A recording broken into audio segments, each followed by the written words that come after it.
Chalo, quick revision. What do we have learned yesterday? Export and import. Hello? Why we do export and import? That was the biggest question.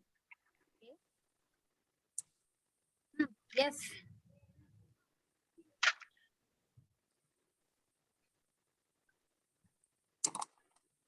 Chalo.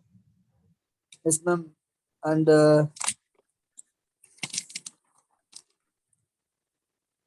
IEC, RCMC,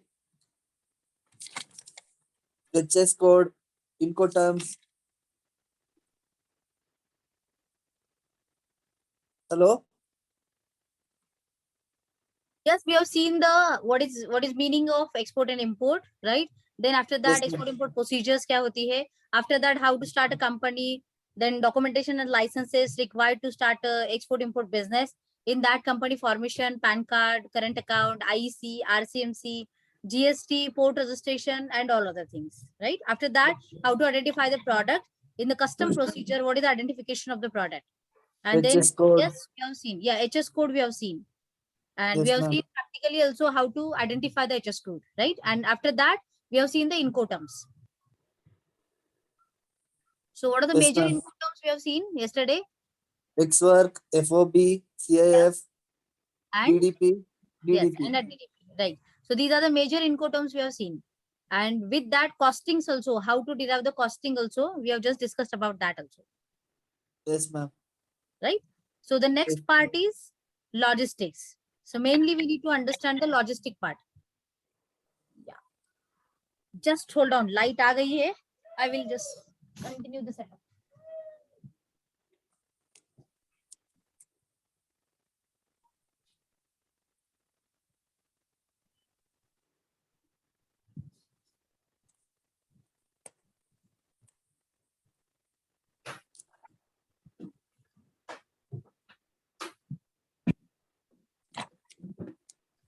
तब तक आप आपस में अगर बात कर सकते हो, connect each other, just give me 5 minutes.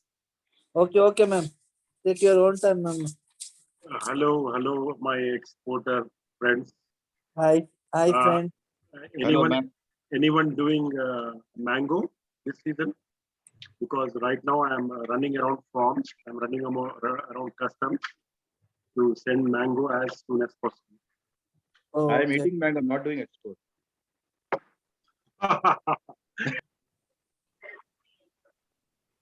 Yeah, so that is why FF are in between. Freight forwarders, they are in between. So you are directly in connection with the freight forwarders. So who is FF? FF is the agent between you and shipping line. Okay, हर बार अगर shipping line को आप daily mail भेजोगे तो shipping line will never entertain you. Daily आपको कितनी बार quotation देंगे वो, लगता है? 10 बार आपने कोटेशन मांगा, ऑर्डर नहीं मिला, फिर से और किसी की इंक्वायरी आई, फिर से आपने कोटेशन मांगा, कितनी बार वो शिपिंग लाइन आपको एंटरटेन करेगी, राइट? और इसीलिए FF is in between you and shipping line. So वो आप दोनों के बीच वाला एजेंट बन के काम करते हैं. So they will help you in all the things. Okay. So FF का काम क्या होता है? Carrying and forwarding of the goods from one place to other place. The main work they are carrying. So अगर like Mac ने कहा कि हैदराबाद में उनके मैंगोज रेडी है, तो उसको अगर हैदराबाद एयरपोर्ट से शिप करना है, whatever the country, so वो जो भी प्लेस बताएंगे कि वहां पे माल रेडी है, from that place forwarder will pick up the cargo, like going to air shipment, मतलब हैदराबाद एयरपोर्ट चला जाएगा. And from that they will ship the ahead. So whatever the discussions, if I am the freight forwarder for Mac, so whatever the like conditions we have finalized, whatever the terms and conditions we have finalized, you want to ship me on the FOB, okay, my responsibility as a forwarder is up to the airport only. If you want to ship me it ahead to CIF, then my responsibility as a forwarder will be up to the CIF Dubai airport, like that. If it is by sea, then the same way it will go. If FOB, then up to the seaport only. If CIF, then up to the destination port only. Okay, the same thing. Okay. Like, so what is the role of FF? It will work as a carrying and forwarding agent throughout the procedure, whether it is import, whether it is export. Okay, then who is CHA? Custom House Agent. उसको बोला जाता है CHA, custom house agent. And the role of CHA is clearing transport, clearing of the container, clearing of the goods. FF will not clear your cargo. This is the main thing. FF will not clear your cargo unless and until they have the authorized license to clear the goods. So who is CHA? They have authorized license issued by Indian custom to clear the goods. So जैसे medical चलाने के लिए pharma का licence लगता है, वैसे same तरीके से कस्टम क्लियर करने के लिए कस्टम का लाइसेंस लगता है. And CHA have that license. That is why CHA can only perform that role.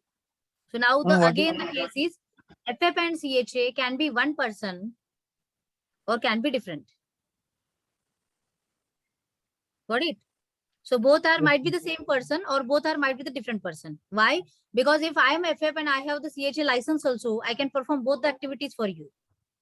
But if I'm only FF and I don't have any CHA license, then I will have the tie-up with the CHA, but I will do the both tasks for you.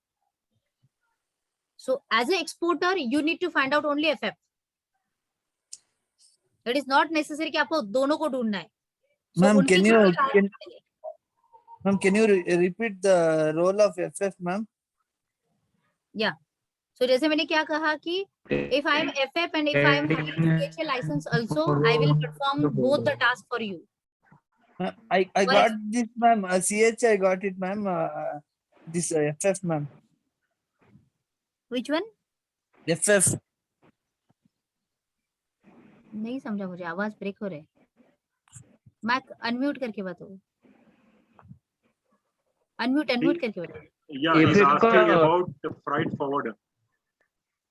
FF, हाँ, FF is a freight forwarder. He will act as a carrying forwarding agent for you. Okay. Goods moving का करने का काम सिर्फ करते हैं वो. And CHA will clear the cargo. Okay. Okay. So for you all, you need to find out FF only.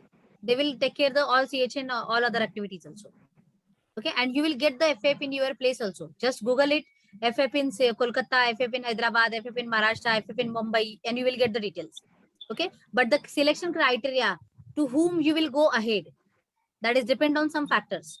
So पहले आप उनको ढूंढोगे, list of forwarders निकालो अपने एरिया की. Okay. पहले निकालो तो सही उसके लिए. फिर बाद में उनको कॉल करो. कांटेक्ट करने के बाद you will ask them like what is, how many years they are into this service, कितने सालों से उसमें काम कर रहे हैं वो, like how much is the experience they have, आपकी जो commodity है उसमें उनका experience कितना है. Might be they are handling engineering, you have the agri product, or you have the agri product, they don't have the any experience with the agri products.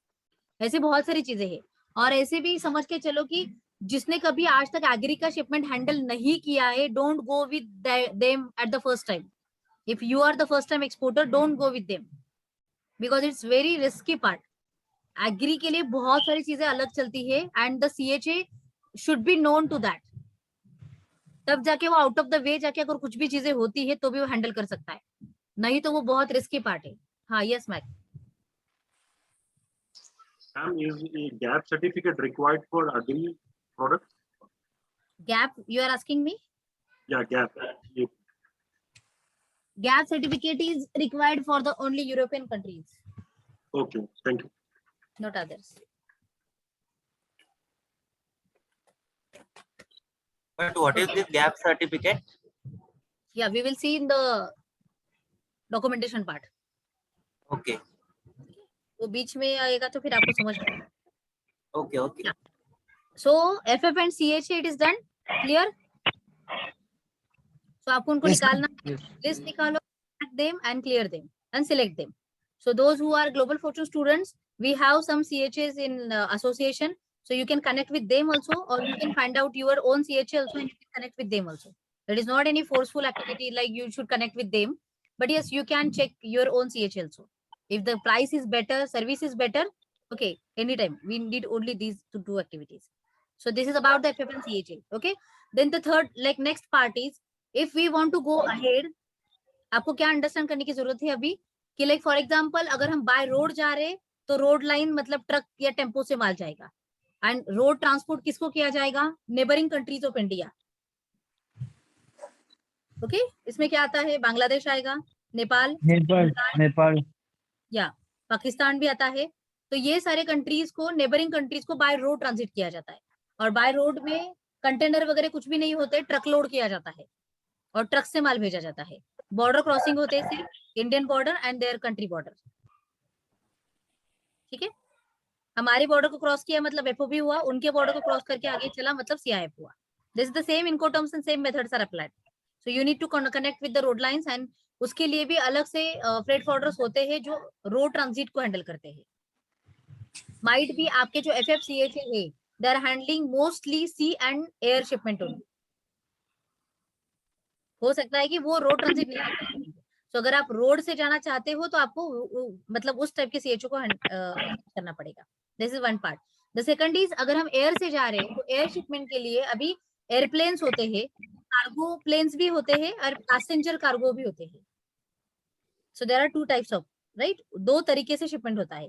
एक तो passenger cargos भी होते हैं कि पैसेंजर के यहाँ पे भी कार्गो लोड करके जाएगा आइदर, या फिर से स्पेशली कार्गो प्लेन्स होते हैं।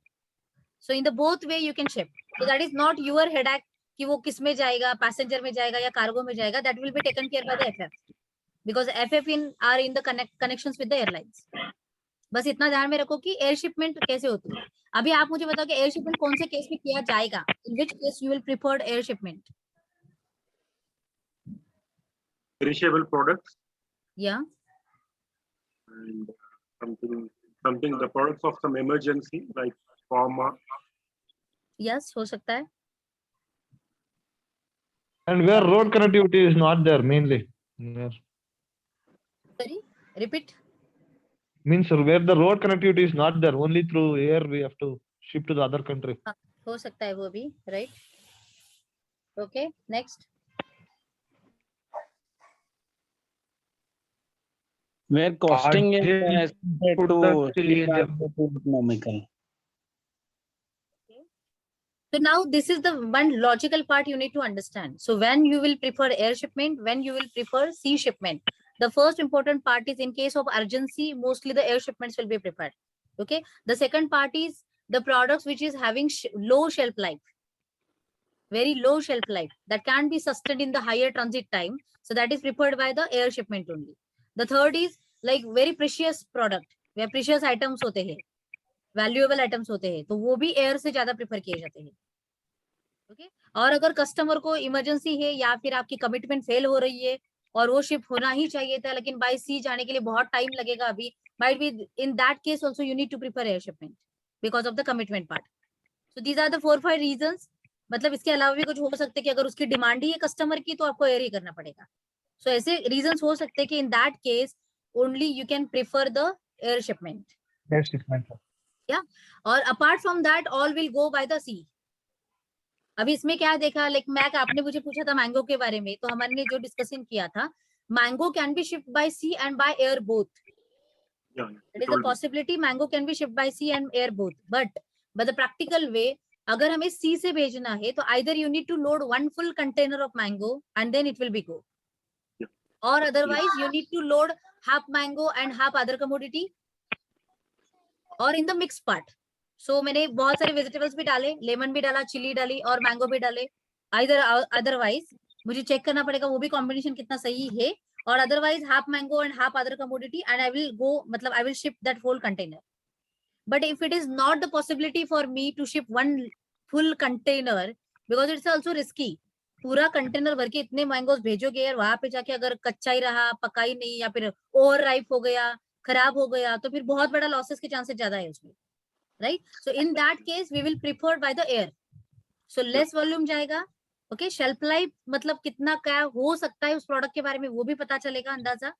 और दूसरी बात क्या है कि भाई फिर भी लोग सोचेंगे कि फिर वो कॉस्ट इफेक्टिव ज्यादा होगा, प्राइस में ज्यादा जाएगा, तो व्हाट विल हैपन. सो अभी ऐसे प्रोडक्ट्स होते हैं कि जिसमें अगर आप कहोगे कि चिली में पूरा कंटेनर भेजने से अच्छा है कि मैं एयर करूं, तो I will say it is not an option. वो नहीं हो सकता क्योंकि चिली हमेशा बाय सी ही जाता है और वो वही कॉस्ट इफेक्टिव कहता है क्योंकि चिली की उतनी क्वांटिटी अवेलेबल है मार्केट में कि पूरे कंटेनर टू कंटेनर लोड किए जा सकते हैं. Okay. But the same is not like feasible with the mango.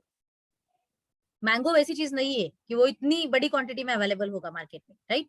So this is one of the reason. और इन दैट वे मैंगो फिर भी मार्केट में लोगों को चाहिए, that is why they are ready to purchase by air also, though it is costly but still they want to eat it, so that is why it can be shipped by air. So these are the some factors, it will be vary as per the product, लेकिन हमें ये judgemental analysis hello ma'am, ताकि वो कैसे भेजा जा सकता है। मैम मेरा एक क्वेश्चन है हाँ कि मैं अभी मिल्क प्रोडक्ट्स में डील करता हूँ और मेरा बेस प्रोडक्ट पनीर है। हेलो हेलो हाँ हाँ, एक मिनट गुरु, मैं 1 मिनट डिस्टर्ब कर रही हूँ आपको। सब हाँ, हाँ। नॉन मराठी लोगों को रूल पता नहीं क्या? नहीं, क्या रूल है? अरे नॉन मराठी लोगों को रूल मैंने बताया था ना, जब भी मेरा पहला सेशन होता है, जब भी आप फर्स्ट सेशन अटेंड करते हो, सबको एक रूल बताया था ना मैंने। मैं तो कुछ नहीं बोलूंगी इसमें, नहीं समझा तो दैट इज योर रिस्पॉन्सिबिलिटी। हाँ गुरु, यू कंटिन्यू, चालू कर चालू हाँ कर। मैडम, हाँ एक्चुअली मेरा मिल्क मराठी प्रोडक्ट्स बोलेगा में मैं तू डील अभी, करता हूँ। गुरु तू मराठी अच्छा। बोलेगा अभी, किसी ने बोला नहीं नहीं, ना वो तो हिंदी हिंदी बात में ही करो, बोल तू रहा है मराठी मैम। बोलेगा अभी। नहीं मैम वो तो हिंदी में बोल रहा है बात मैम। कर रहा है। हाँ, अच्छा मैम, वो हिंदी में ही मैं बात दोनों कर रहा है। लैंग्वेज में कंफर्टेबल हूँ, मुझे कुछ प्रॉब्लम नहीं है। अरे नहीं नहीं नहीं, तेरी कंफर्टेबिलिटी मुझे नहीं चाहिए अभी, मैं देख रही हूँ कि बाकी लोग सोए या जगे। अच्छा, सही का, बर चालतंय। चल बोल बोल, हिंदी बोल। हाँ, तो वो मैम मेरा हिंदी में ही बात कर रहा है। बेस प्रोडक्ट जो है ना, तो पनीर है। तो अभी हम लोग विद इन 1 वीक हमारा मैन्युफैक्चरिंग भी स्टार्ट हो रहा है। तो मैं क्या बोल रहा हूँ, तो मेरे लिए कौन सा मतलब सुटेबल रहेगा, बाय एयर रहेगा या बाय शिप रहेगा? In your case, there are there are two three options are there. It depends on the customer, it depends on the volume you are shipping, it depends on the order you are getting.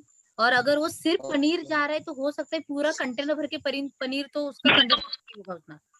और उसका madam shelf life 5 to 6 days ही होता है। वही तो, मतलब shelf life is very low. In that case we हाँ। Will not prefer by sending container, it हाँ इज हाँ, not to preferable air option. से ही रहेगा नहीं? तो ये एयर से ही जाना पड़ेगा। और पूरा कंटेनर भर के अगर 10 टन 20 टन पनीर बेचोगे तो कौन खाने वाला है वहां पे इतना? हाँ नहीं, वो भी है। वो भी है ना, एक समय पे कितना लोग बिल्कुल। खाएंगे।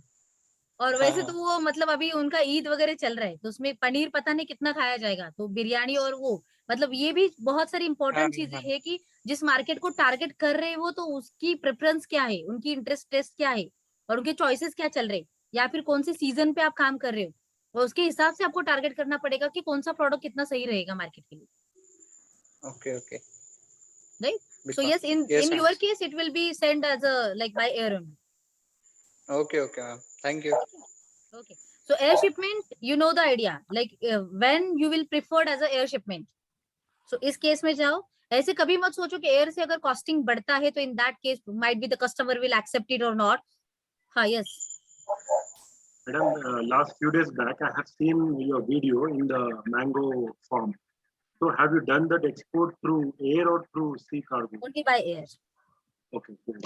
By air only. Okay. And for the longer transit time countries, so if we are thinking about this Dubai, then yes, might be we have the both options, air और sea के लिए, ठीक है, लेकिन वॉल्यूम तो matter करेगा ही वहां पे। लेकिन if we are sending to UK, Europe, Australia, Korea, then no any other option then the air. Sea का ऑप्शन फिजिबली नहीं है मैंगो के लिए, वो बाय एयर ही जाना पड़ेगा वहां पे। ओके क्योंकि उस प्रोडक्ट का शेल्फ लाइफ भी उतना बड़ा नहीं है कि वो ट्रांजिट में 30 डेज तक रहेगा, वो पॉसिबिलिटी नहीं है। Grapes can be send by air, so grapes अभी सी से ही जाते हैं, मतलब नेदरलैंड को जो जाते हैं तो ग्रेप्स सी से भेजे जाते हैं। तो अगर आप सोचोगे कि ग्रेप्स मुझे एयर से भेजना है, इन that case grape is by air, it is not feasible option. So vice versa it is happening for the mango.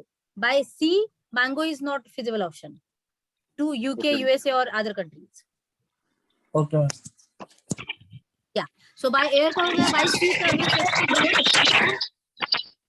by sea के केस में अगर मैं कहूँ तो when we will prefer the sea, जब ये रोड से नहीं जा रहा है, sea air से भी नहीं जा रहा है, तो it will all go by sea only and all products, all sectors. But अगर सी प्रिफर हम कर रहे हैं तो it will go by the container only. आपको कंटेनर लोड करके ही भेजना पड़ेगा, क्योंकि आपने शिप के पिक्चर्स अगर देखे होंगे या गूगल करके भी देखो तो भी क्या पता चल रहा है कि शिप के ऊपर कंटेनर्स लोड होते हैं, स्टैकिंग किया जाता है कंटेनर का। इसका मतलब कोई भी माल लूज करके कभी भेजा नहीं गया है। It will be loaded in the container and then container will be loaded on the vessel and then it will be shipped. इसका मतलब क्या है, साफ है कि आपको कंटेनर शिपमेंट ही करनी पड़ेगी। So in the container there are 2 standard sizes, 20 feet and 40 feet. There are only 2 types of container, 20 and 40. It will never be 10 foot, 50 foot, 40 feet, मतलब 35 feet, ऐसे कभी नहीं आता। दो आपका लोड 1 टन है, 10 टन है, कोई मैटर नहीं करता। मार्केट में नहीं, यूनिवर्सली मैं कह रही हूँ आपको, पूरे दुनिया में कंटेनर के सिर्फ दो ही साइजेस आते हैं, 20 and 40। सो 2 तरीके से आपको शिपमेंट करनी पड़ेगी। ओके, सो अभी 20 and 40 जो भी मैंने बताया, it is a length size है, मतलब 20 अगर इतना होगा तो उससे डबल 40 होगा। ठीक है, आपका अभी काम क्या है, as a exporter you need to know about the length, width and height of the container. So dimension of the container you need to understand first, and then only you can judge that how many commodities or how many boxes, how many kgs will be fitted in 120 or 140 feet container. So आपको पहले उसका dimensional analysis पता होना चाहिए, तब जाके आप करोगे। फॉर एग्जाम्पल, अगर any one of you want to supply onion, want to export onion to other country, चाहे वो मलेशिया को करो, श्रीलंका को करो, या नेपाल को करो, या किसी भी के करो, या फिर दुबई को करो, तो 140 फीट कंटेनर ऑफ ओनियन अगर मुझे भेजना है, कस्टमर बोलता है कि मुझे 140 फीट कंटेनर का कोटेशन दे दो, सो एफओबी आपको कैलकुलेट करने के लिए सीएचओ को पहले बताना पड़ेगा कि मुझे मेरा कितना लोड है। You need to give the net weight and gross weight tentatively, at least either उसको tentatively बताना पड़ेगा, तब जाके उस वॉल्यूम बेस पे उनको पता चलता है कि आपको फ्रेट कितना चार्ज किया जाएगा, या फिर मतलब चार्जेस कितनी होगी, और तब जाके आपका कॉस्टिंग निकल के आएगा। इसीलिए यू नीड टू अंडरस्टैंड कि एक कंटेनर में आपका कितना लोड जाता है। अगर आप बनाना शिप करना चाहते हो तो बनाना ओनली 1540 बॉक्सेस ही जाते हैं, only 1540 boxes will be fitted in 140 feet of banana, and that counts around 20 tons of banana. तो इसका मतलब क्या हुआ कि बनाना में 20 कंटेनर में भेजोगे तो 20 टन ही जाएगा। But if you are sending onion, then it will be loaded 30 tons, around 30 tons. So what it means, commodity बदल गई तो चीजें बदलती है, because of the packing changes, volume changes, and the like volumetric weight is also changes. So keep in mind that, just do your own homework कि आपको क्या करना है। डायमेंशनल एनालिसिस होना चाहिए, आपके कमोडिटी के आपको डायमेंशंस पता होने चाहिए, पैकेजिंग के आपके खुद के डायमेंशंस पता होने चाहिए, और फिर वो मैथमेटिकल एनालिसिस करके आप मतलब निकाल सकते हो कि एक कंटेनर में कितना लोड फिट किया जाता है। सो this is one way of calculation.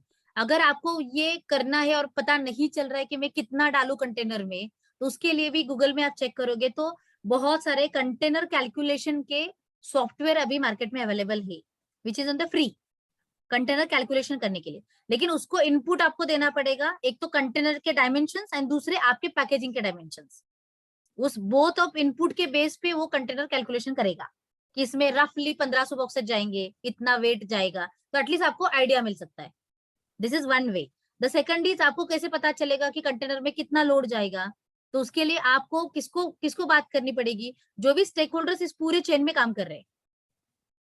तो हो सकता है फार्मर से भी पूछोगे तो फार्मर भी बताएगा, क्योंकि उसने ऑलरेडी एक्सपोर्टर को सप्लाई किया होगा, उसको भी पता है कि एक कंटेनर में कितना लोड हो जाता है। सेकंड इज, सप्लायर आपको बताएगा, जो बीच में काम करता है सप्लायर करने का, तो वो भी आपको बता सकता है कि कितना लोड जा सकता है, राइट। थर्ड इज, कस्टमर बता सकता है, लेकिन customer never use that option, never use that option. You don't show yourself that you are new in the business, never show that, right. तो पहले फार्मर से जाओ, सप्लायर से जाओ, या फिर मैन्युफैक्चरर के पास जाओ, वो भी बता सकता है। सप्लायर से काम करो, मर्चेंट से काम करो, मार्केट में ऐसे कुछ होते हैं ट्रेडर वगैरह, तो उनको भी पता होता है, उनके पास जाओ, या फिर कोई एक्सपोर्टर अगर आपके पहचान का है तो एक्सपोर्टर से बात करो। So these are all the ways how you can calculate the load of container. But this is the most important part in the export import business. You should be ready with that load and volume कि कितना जाएगा, then only you can quote to the customer, otherwise no. Okay, so this is about that. Now the next part is, okay, ये पता चला container के size and dimensions का, ठीक है। अभी कंटेनर में टाइप्स भी होते हैं, and what are the types of container? If I will show you here,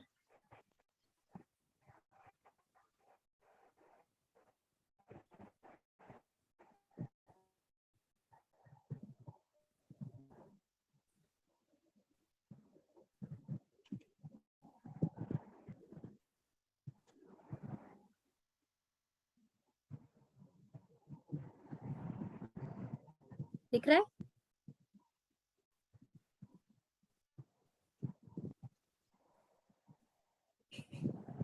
No, ma'am. दिख रहा है ना ये? Yes, yes. ओके, हाँ. Yeah. तो अभी ये CMA CGM, this is shipping line. Okay, ये शिपिंग लाइन है, कंटेनर की शिपिंग लाइन है ये. जैसे मर्स की शिपिंग लाइन, वैसे CMA CGM is also shipping line. So you can see here, this is called a vessel, cargo ship, जो भी हमने कहा, तो ये वेसल है. और ऐसे कंटेनर एक के ऊपर एक रखे जाते हैं. This is called container. अगर व्हाइट कोडिंग है, पूरे शिप में व्हाइट छोड़ के बाकी भर कलर के कंटेनर मिलेंगे, तो उसका कोई मतलब नहीं है, वो सारे कंटेनर एक जैसे ही है. लेकिन व्हाइट कंटेनर है तो इसका मतलब साफ है कि वो रिफर कंटेनर है. So white is the only different. White containers are reefer container, बाकी अदर कलर के कंटेनर्स नॉर्मल कंटेनर है. उतना ही सिर्फ डिफरेंस है कोडिंग में. ठीक है, so you can see here, and that is why the same sizes and dimensions are required, because this is, see here, एक के ऊपर एक रखा जाता है. अगर वो डिफरेंट साइज के होंगे तो ये नहीं चला जाएगा, इसीलिए. Okay, and this is the vessel.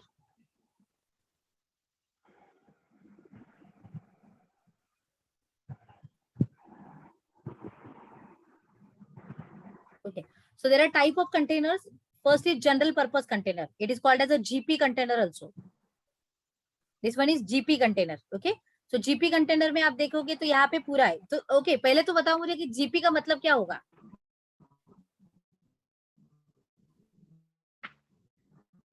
General purpose. वो पढ़ रहे हो आप? बताओ तो सही क्या है. ड्राई कंटेनर मतलब यही होगा ना? ड्राई कंटेनर मतलब यही होते हैं. मतलब GP मतलब general purpose. Any commodity can be fitted here. Only the condition is, जो भी जिसको टेम्परेचर मेंटेन करना पड़ता है वो यहाँ पे नहीं आ सकते. जिस प्रोडक्ट को, कोई भी प्रोडक्ट हो, कौन से भी सेक्टर का हो, अगर उसको टेम्परेचर मेंटेन करने की कंडीशन है, then it will be not fitted in the general purpose. Other than that, okay, any commodity you can fit here. So furniture जा सकता है, स्पेयर पार्ट जा सकता है, इंजीनियरिंग जा सकता है, आपका प्रोसेस फूड भी जा सकता है. मैदा मैंने भेजा इसमें, शुगर जाता है, उसको टेम्परेचर की कोई कंडीशन नहीं रहती. Okay, so that all can be fitted in the general purpose. So you can see here 20, 40, उसके सारे length, width, height, dimensions, door opening width and height कितना है, वो लोड कितना कैरी कर सकता है, वॉल्यूम कितना हो सकता है, ये सारा एक्चुअली दिया जाता है. And this is standard everywhere in the country. It is not in India, it is standard whole universe. मतलब जितने लोग एक्सपोर्ट इंपोर्ट में जितने कंट्रीज काम करे, सबके लिए स्टैंडर्ड होता है. और इसीलिए it is available on the Google also. अब जस्ट गूगल भी करोगे ना, 20 feet dimension, GP container dimension, तो भी आपको पता चलेगा. ठीक है. The second is refer container. So now, जैसे मैंने पहले बताया, रिफर रेफ्रिजरेटर कंडीशन अटैच होती है उसको. ओके, जिससी भी कमोडिटी को अगर टेम्परेचर मेंटेन करना है, then it will be fitted in the reefer container. तो माइनस से लेके प्लस तक आप कौन सा भी टेम्परेचर उसको मेंटेन कर सकते हो. मोस्टली फूड आइटम्स हो, फार्मा के आइटम्स हो, केमिकल्स हो, ऐसे बहुत सारे, मीट, चिकन, जो भी कुछ होता है, तो वो सारा रिफर कंटेनर से जाता है. ठीक है. Third is open top. उसको OT कंटेनर बोला जाता है. ओपन टॉप का मतलब है OT. इसका मतलब क्या हो सकता है?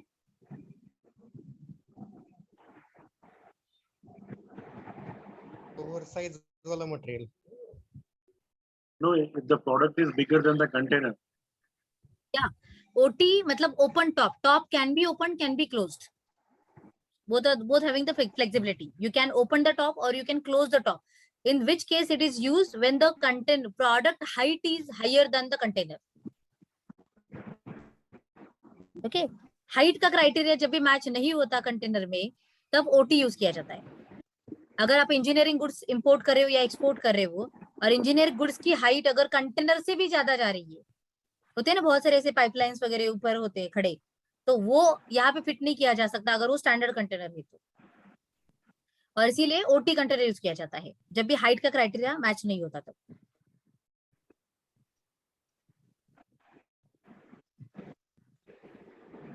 Okay, next is flat track. क्या पता चल रहा है यहाँ से?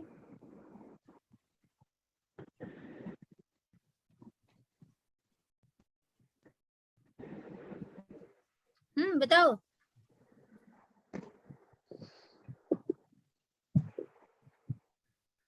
अरे क्या पता चल रहा है? Open from both sides also. सो सिर्फ दो साइड है, बेस है और दो साइड है। इसका मतलब क्या? ओडी कार्गोस के लिए फ्लैट ट्रैक यूज किया जाता है। अभी ये शब्द ध्यान में रखो, ये टर्मिनोलॉजी है इस बिजनेस की। ओडी कार्गोस, ओडी का मतलब होता है ओवर डायमेंशन कार्गो। क्योंकि लॉजिस्टिक जब भी आपसे बातें करता है ना, तो वो ओडी ओडी चाहिए कि आपको, ऐसे बातें करेगा। तो ओडी का मतलब लास्ट तक आपको समझ में नहीं आएगा। ओके, ओडी का मतलब होता है ओवर डायमेंशन कार्गो। तो जो भी ओवर डायमेंशन प्रोडक्ट होते हैं, जो कंटेनर के साइज एंड जो भी है उसमें फिट नहीं होते, इन that case it is use like flat track. So flat track करा जाता है। लाइक प्रोजेक्ट कार्गोज हो, प्रोजेक्ट के शिपमेंट जो होते हैं, स्टील कॉइल आपने देखे होंगे, हाईवे पे जाते हैं ना कंटेनर्स, तो स्टील कॉइल्स होते हैं, राउंड शेप वाले बड़े बड़े स्टील कॉइल्स होते हैं, वैसे ओपन में लाए जाते हैं, राइट। तो मतलब समझ के चलो कि जिस प्रोडक्ट की साइज, वेट, लेंथ, डायमेंशन जो भी कुछ है वो इसमें फिट नहीं होगा, वो ऐसे कार्गो पे लगाया जाएगा। अभी जो भी हमने 4 टाइप ऑफ कंटेनर देखे, one is GP, second is refer, third is OT and the fourth is flat track. ये मेजरली मतलब मार्केट में यूज किए जाते हैं। अभी जो भी 4 टाइप के कंटेनर देखे, अंडरस्टैंड करके चलो कि इसका कॉस्टिंग के ऊपर इम्पैक्ट कैसे होता है। That need to be understand. Exporter बनना मतलब थिंकिंग को बढ़ाना है, लॉजिक को क्लियर करके थिंकिंग करो, तब जाके धंधा कर सकते हो। इट इज नॉट अबाउट हाँ मुझे पता चले टाइप ऑफ कंटेनर क्या होते हैं, पेपर नहीं लिखना है हमें कहाँ पे जाके। मैंने कल भी बोला था, राइट। ये क्यों अंडरस्टैंड करना है? If I am using refer than GP, then what are the changes in the costing? If I am using GP than OT, then what are the changes will be in the costing? और GP की जगह अगर OT use करने की अभी अगर जरूरत पड़ रही है, इसका मतलब कॉस्टिंग में चेंजेस क्या होंगे? तो कंटेनर के टाइप बदल गए तो भी बहुत सारे चेंजेस कॉस्टिंग में होंगे। The first is freight charges will be differ, right, क्योंकि उसकी लोकेशन ऑफ प्रेफरेंस जो है वो डिफर किया जाएगा। जीपी बेस में भी रखा जा सकता है, लेकिन ओटी को ऊपर ही रखा जाएगा, उसके ऊपर कुछ नहीं आ सकता। और अगर उसके ऊपर कुछ नहीं आ सकता, इसका मतलब आपका चार्ज हेवी होगा, क्योंकि उनकी स्पेस वहां पे ब्लॉक हो गई, right. Flat track same, flat track के भी ऊपर कुछ नहीं आ सकता, इसका मतलब उसके लिए भी फ्रेट ज्यादा होगा। हैंडलिंग में चेंजेस होंगे, लोडिंग अनलोडिंग में चेंजेस होंगे। यस और नो?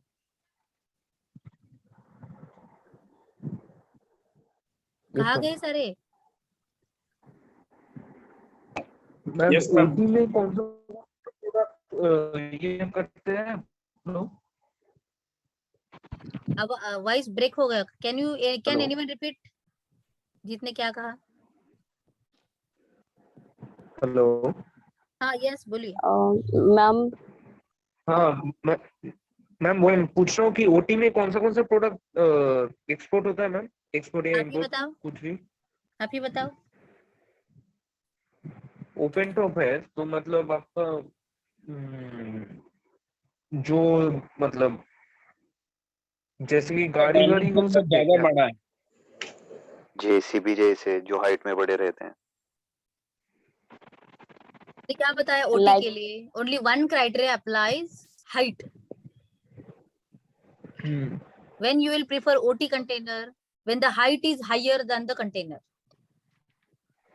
हाँ मतलब गाड़ी या फिर कुछ ऐसा कुछ मतलब जो हाइट में ज्यादा होगा वैसा टाइप का कुछ प्रोडक्ट जो हो हाइट सकता में है ना? ज्यादा है, अभी वो गाड़ी आएगी या गाड़ी नहीं आएगी that I don't know, but जो हाइट में ज्यादा है that is the only condition. Yes, ma'am. ठीक है। What is the difference of money amount in general and the refrigerator one? हाँ होगा ना, बाय डिफॉल्ट होगा। रिफर कंटेनर का अभी का फ्रेट अगर मैं डिफरेंस बताऊं आपको, तो रिफर कंटेनर का फ्रेट मोर देन $3,000 भी है अभी का जो चल रहा है। और जनरल पर्पस कंटेनर का freight almost I have paid last time $800। Okay, whole container you paid $800. Yeah. This thing around $3,000. Now the freight fluctuations are so high, so we can't like take as a base. But this is the difference. Roughly, it is very much high difference in that. Because temperature maintain करने के लिए उसको जो refer plugins वो सारी चीजें करनी पड़ती है, वो जीपी की तो कोई बात ही नहीं ना उसकी. Okay, ma'am. That is why. Okay, ma'am. Dollars for Dubai or somewhere else? यहाँ हाँ बोलिए. यहाँ पोर्ट पे अपना अगर मटेरियल जो लोडिंग एंड अनलोडिंग होगा वो किसकी रिस्पॉन्सिबिलिटी रहेगी? चलो गुड क्वेश्चन. बताओ कोई भी जितना सिखाया उससे. पवन कहाँ गए? समझा ही नहीं क्या कुछ? Custom house agent. Pawan ji, where are you? आवाज थोड़ा ब्रेक हो रहा था मेरा बीच में, अरे नहीं सुना कोई ही नहीं बात पाया नहीं, मैं. कोई बात नहीं, कोई बात नहीं. हाँ चलो बोलो. Answer the question. Our responsibility, ma'am. अगर FOB होगा तो Exporter आपका- responsibility. Port. और अगर CIF नहीं, CIF होगा तो अगर आपका एक्सपोर्टर का ये होगा माल डिलीवरी करने के लिए, है ना मैम? हेलो, सुन पा रहे हैं? या पवन आपका क्वेश्चन क्या था कि जब भी हम माल लोड करेंगे तो हमारे पोर्ट में लोडिंग अनलोडिंग का रिस्पॉन्सिबिलिटी किसका होगा, राइट? हाँ. या सो जैसे मैंने पहले क्या बोला था, if you understand the Incoterms very well, yes, Okay. FOB और CIF में वो कवर हो जाएगा. राइट. एफओबी अगर है तो yes, up to the port, up to the vessel loading तक का पूरा रिस्पॉन्सिबिलिटी एफएफ हैंडल करता है. Because they are charging to us for them. उसके लिए वो चार्ज भी करते हैं. So we are paying the charges and they are handling all the things. This is the thing. Okay, if it is CIF, the same case is there. From the factory to the CIF destination port, they will handle all the things. Right? So it is Yes. depend on the Incoterms and उनकी और आपकी service कहाँ तक है, उसके ऊपर depend करेगा ये. ठीक है, चलो नेक्स्ट देखेंगे. अभी इतना तो पता चला, containers, types, mode of shipments, when you will use which mode of shipment on transport. तो वो सारे आपके लिए आपका होमवर्क रेडी होना चाहिए. You should know about the container size, dimensions and volume. आपका commodity कितना किसमें fit होगा, that you should understand. वो आपका पहला होमवर्क होना चाहिए. And if like the one test question only, you should ask to yourself every time. If you want to run this business, every time just इतना ही खुद को पूछा करो कि am I ready with my X work and FOB quote. समझा? बस इतना ही question खुद को पूछना. और उसका जब भी आंसर यस आएगा ना, ओके, मैं कहूंगी आप मोर देन 60% रेडी हो आप एक्सपोर्ट के लिए.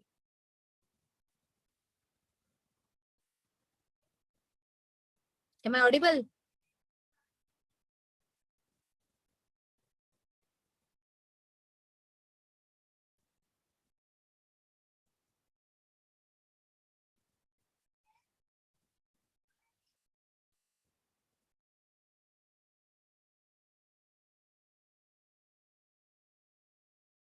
I'm sending something like 2 tons. So Okay. this will be something like a small ULD packages in the air cargo, Am I not audible? like big containers. Okay. Yes, ma'am. आवाज आ रही क्या? हाँ. Yes, ma'am. Okay. पता नहीं net का issue चल रहा था थोड़ा. ठीक है, तो ये हुआ, मतलब आपका होमवर्क आपका रेडी होना चाहिए. एंड जब भी आप बोलोगे कि चलो मुझे एक्सपोर्टर में बना क्या या फिर टेस्टिंग अगर करना है तो समझ के चलो you should be ready with your x work and FOB price.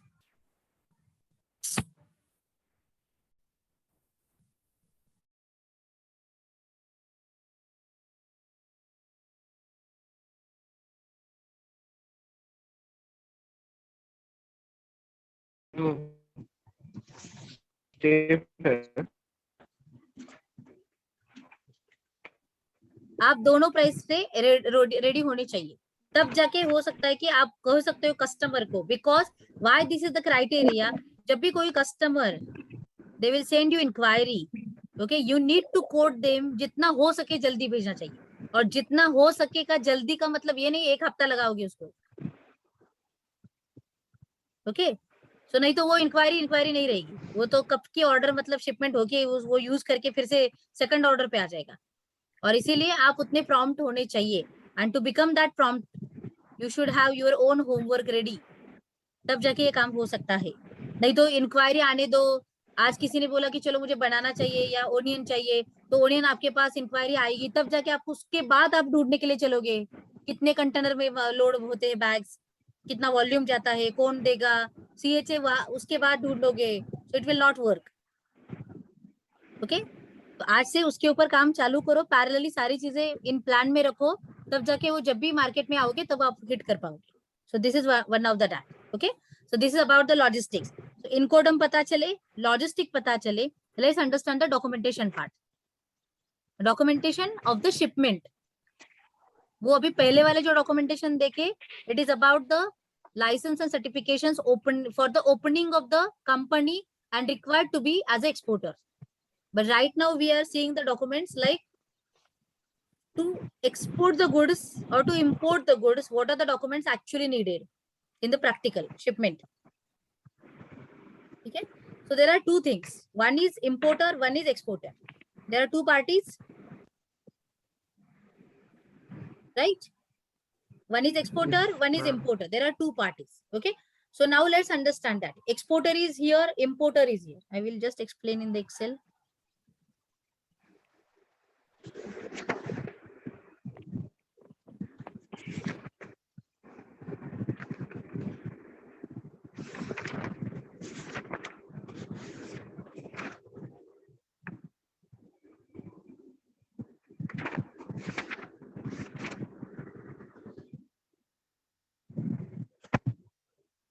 So you can see here.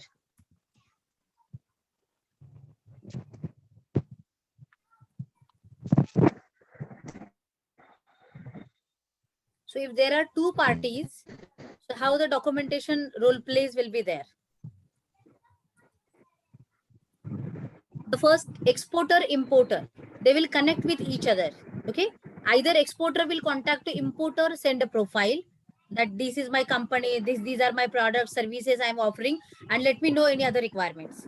So in that way, might be exporter will connect to importer, or otherwise importer will contact to exporter that okay, I want banana. Can you please quote me for the 140 feet container of banana?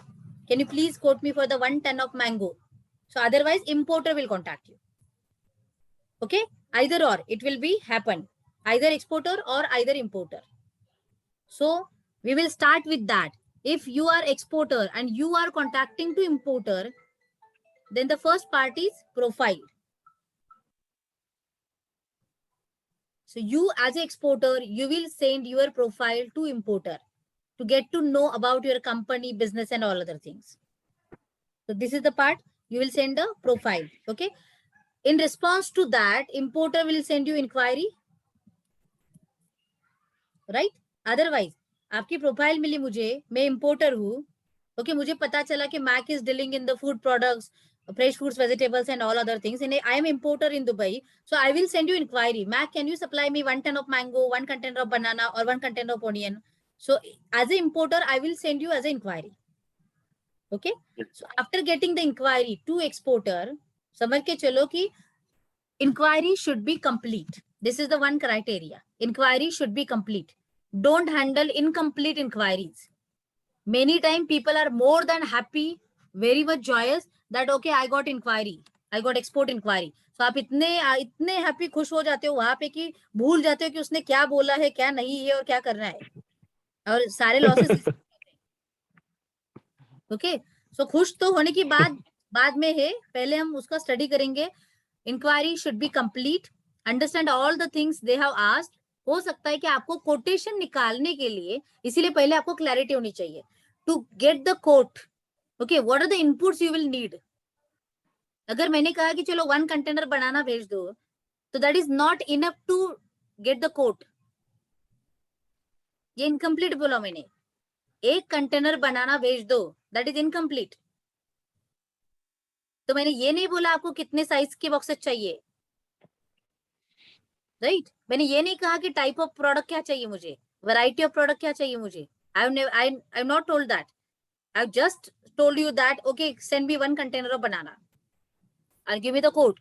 So that is your part. You should ask me, okay, size, specifications, packaging, okay, which port, Incoterm, ये सब जब तक नहीं मिलेगा तब तक आप उसको कोटेशन नहीं दे पाओगे.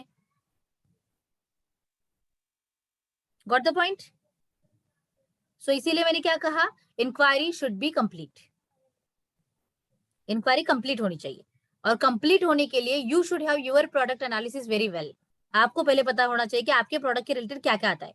For example, if Mac is handling the mango shipment, so you should ask to the customer, if any customer is approaching to you, okay, what are the types of mango you require? So Bengampalli is different, Kesher is different, like Alfonso is different. So पहले उसमें आएगा कि पहले clear करो type कौन सा चाहिए. The second is size of the mango required. Sizes में जाएगा अभी. तो हर कमोडिटी के पार्ट अलग अलग है. तो अगर मैंगो डील कर रहे हो तो साइज चेक करनी पड़ेगी. हो सकता है उनकी रिक्वायरमेंट हो मोर देन 250 ग्राम ही चाहिए, या फिर from 200 to 250 gram it is required. It is okay. Third आता है कि number of pieces in the boxes. This is just I am giving the example for mango. So वो बोलेंगे आपको, जैसे मैंने बनाना के लिए कल बोला था 4-5 hands, right? वो स्पेसिफिक रिक्वायरमेंट है. 4-5 hands का मतलब क्या हुआ, 4 वो जो होते हैं ना, 4 एक डजन के जो घड़ होते हैं, क्या बोलते हैं उसको हिंदी में, क्या बोलेंगे हम, बताओ कोई तो.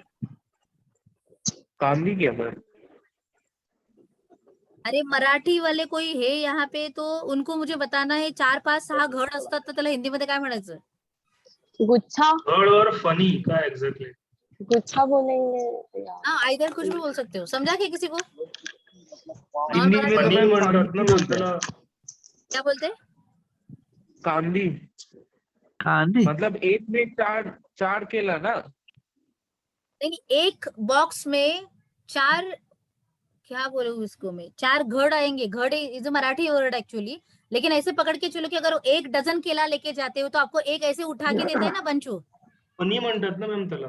हाँ, फनी. तो एक फनी उठा के देता है ना आपको. उसको 12 केले होते, 15 केले होते, 20 भी केले होते. समझा? या so it is called like that. तो आपको ये पूछना पड़ेगा मैक कि अगर मैंगो है तो मैंगो के लिए हो सकता है कि उसको कितने मैंगोज एक बॉक्स में चाहिए, 12 मैंगोज एक बॉक्स में चाहिए, या फिर 10 ही चाहिए, या फिर वो वेट का क्राइटेरिया लगा रहे हैं, या फिर नंबर का क्राइटेरिया लगा रहे हैं. So the market is different as per the commodity. So you should complete the inquiry before giving the quote. Don't give the like incomplete inquiry के base पे quotation कभी मत दो. Don't never give that quotation based on the incomplete inquiry. You will be in the losses 100%. आपको पहले ही पता होनी चाहिए कि कौन कौन से कॉस्टिंग के हेड्स है जो आते हैं बिफोर गिविंग द कोट. वो सारे निकालने पड़ेंगे. ठीक है, apart from the FOB and CIF. Okay, this is one part. The second is inquiry होने के बाद, Pawan, are you getting the point or not? Yes ma'am, yes ma'am. Yes मुझे लगा मैडम. कि बहुत ही सिर पे भारी बोझ रख दिया मैंने आपके. Ma'am one second negative assessment.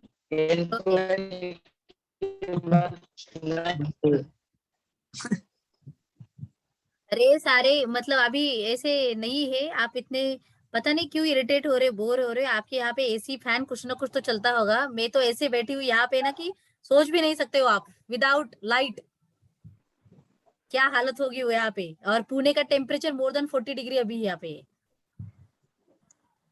Yeah, ma'am. Heat waves full in India going on हाँ, everywhere. वही तो बोलियो. लेकिन मेरे पास फैन भी नहीं है और AC भी नहीं है अभी चालू. But you're the light source for us. What bro, your voice is full breaking. My voice? Okay, because of the net actually. Okay, चलो बैटरी ड्रेन हो रही है लैपटॉप की अभी. पता नहीं कितनी Okay. देर चलेगी. तब तक हम ये कंप्लीट करते हैं. चलो, profile. Exporter will send profile to importer. Importer will send inquiry to the exporter. Okay, after getting the inquiry, exporter will send quotation. Quotation. Yeah, quotation will be sent by exporter. So quotation का मतलब आपको costing अच्छे से निकालो, terms and conditions लिखो. इसमें matter क्या करेगा अभी यहाँ पे पूरी केस में, the main important part is terms and conditions. Ma'am, what are the major terms and conditions, ma'am? या सो उसमें बहुत सारी चीजें आएगी. पेमेंट टर्म्स आपको रखनी पड़ेगी, डिलीवरी टर्म्स रखनी पड़ेंगी, लीड टाइम रखना पड़ेगा आपको. Then validity of the quotation क्या है, कॉस्ट की वैलिडिटी कितनी है आपकी, राइट. डॉक्यूमेंटेशन आप उसको क्या क्या दोगे. तो ऐसी बहुत सारी चीजें इसमें आएगी. मैडम टेम्पलेट्स मिलेंगे आपके पास प्रोफाइल के, कोटेशन के? सॉरी, टेम्पलेट्स मिलेंगे क्या आपके पास प्रोफाइल के, कोटेशन के टेम्पलेट्स? नहीं, आपका आवाज बहुत स्लो आ रहा है. Can anyone tell me? Templates मिल सकते हैं क्या आपके No, पास? he's हाँ, asking प्लैटिनम for स्टूडेंट्स को quotation. सारे Yeah, प्लैटिनम के स्टूडेंट्स को सारे दिए जाते हैं. Don't worry about that. Okay. ठीक है. जो platinum what is students the- है उनको What सारे is the मतलब system to कोटेशन run? के Ma'am, टेम्पलेट हो या बाकी सारे हो, वो Ma'am. सारे दिए जाते हैं. How to join platinum? Platinum, this one, ma'am. या आई will update you, don't worry. Okay, पहले हम डॉक्यूमेंटेशन खत्म करते हैं. हाँ, platinum is a life time membership of the global Fortune. So I am every time available for my students. What is the So quotation में आपको लिखना है terms and conditions and the costing. These are the main important factors you need to write in the quotation. After sending the quotation by exporter to importer, what is the next part? Importer will issue PO, purchase order. Okay, importer से आपको PO आएगी. PO आने के बाद purchase order एक बार आपको मिल गई, उसके बाद आपका actual काम चालू होता है. If it is the payment term is advance payment, तो आपको एडवांस मिलेगा. अगर पेमेंट टर्म एलसी है तो आपको एलसी मिलेगी. Okay, so next step is either advance payment or letter of credit. This is the part. So ये सारे हम जस्ट फ्लो चार्ट देख रहे हैं. Who will handle all the things and वो कौन से स्टेप पे क्या आता है. सो आइदर पेमेंट हो, लेटर ऑफ क्रेडिट हो, तो वो सब आएगा. उसके बाद आपका एक्चुअल काम चालू होगा. So what you will do next is manufacturing or trading of material, right? Either अगर मैन्युफैक्चरर हो, आपका प्रोडक्ट वैसा है तो you will manufacture the goods. और अगर आप ट्रेडिंग करने वाले हो तो आप ट्रेड करके लोड करके पैकिंग के लिए रेडी रखोगे. So now dispatch readiness ये यहाँ पे हो जाएगा.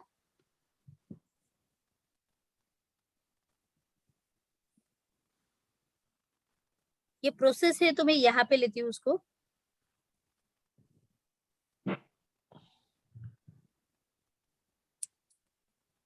ठीक है, और ये डॉक्यूमेंटेशन से मतलब क्या करना पड़ेगा. So at the time after the dispatch readiness, मतलब goods are ready for the dispatch, now you will ship that material. So अभी फ्लो चार्ट पे जाओ. जो लास्ट मैंने यस्टरडे को बताया था पूरा वो diagram, exporter is here, importer is here, port is there, right. हाँ, पता है सबको, राइट. तो अभी समझ के चलो, we are here at the exporter warehouse. आप जहाँ पे बैठे हो that is your warehouse. Goods are ready for the dispatch. In that condition, in the pack condition, goods are ready. What you will do next? Now you will call a truck or vehicle to load that goods and that will be shipped to, कहाँ पे जाएंगे? port? Port पे जाएंगे, right. So this is the procedure we will follow, जो भी हमने कल देखा था. लेकिन यहाँ पे अभी फॉलो करने के साथ डॉक्यूमेंट्स भी इशू करने पड़ेंगे. And what are the documents? At the time of dispatch you will issue invoice and packing list.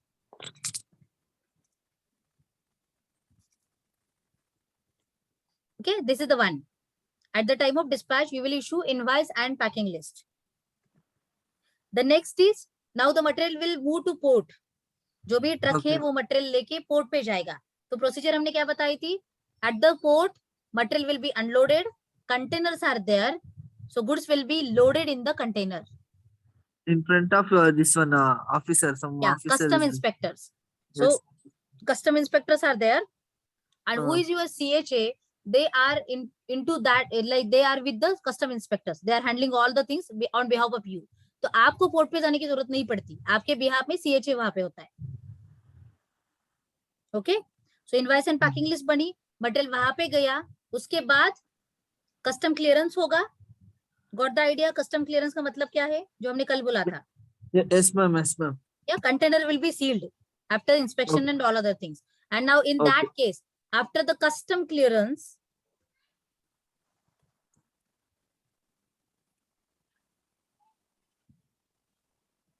the document will be issued, that is shipping bill. The next document is issued. Okay, shipping bill. It will be issued after the custom clearance only. Now the next part is shipping bill issue ho gaya, container seal ho gaya. Now the seal container will be loaded on the vessel. And now vessel sail. पता चला meaning? Vessel sail हो गई, इसका मतलब means Export ma'am is done. Vessel निकल गई है उस पोर्ट से. हाँ, मतलब एक्सपोर्ट हो गया, या राइट? मतलब एक्सपोर्ट हो Ma'am, गया. Ma'am, हाँ, after the crossing the border, no, then only it's done, no. तो Yesterday वही you तो मैंने told. बोला ना, वेसल सेल हो गई. Vessel sail, it is mean that कि border has been crossed. Okay, okay, done, ma'am. So Yeah. ma'am, हाँ. so at this time we get the BL. Shipping bill is the BL. Right. Shipping bill कब मिलेगा? After the custom clearance. After जब भी after the vessel custom crosses the clearance. border, so it is mean that logistic वाले आपको बताते हैं vessel sail so and so date. इसका मतलब उसने उस डेट पे border cross किया है, and at that time bill of lading will be issued. Okay, great.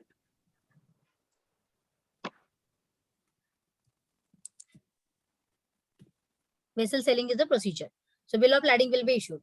So this is done by like shipping bill and bill of lading. It will be given by FF and CHA. So आपको कुछ करने की जरूरत नहीं है.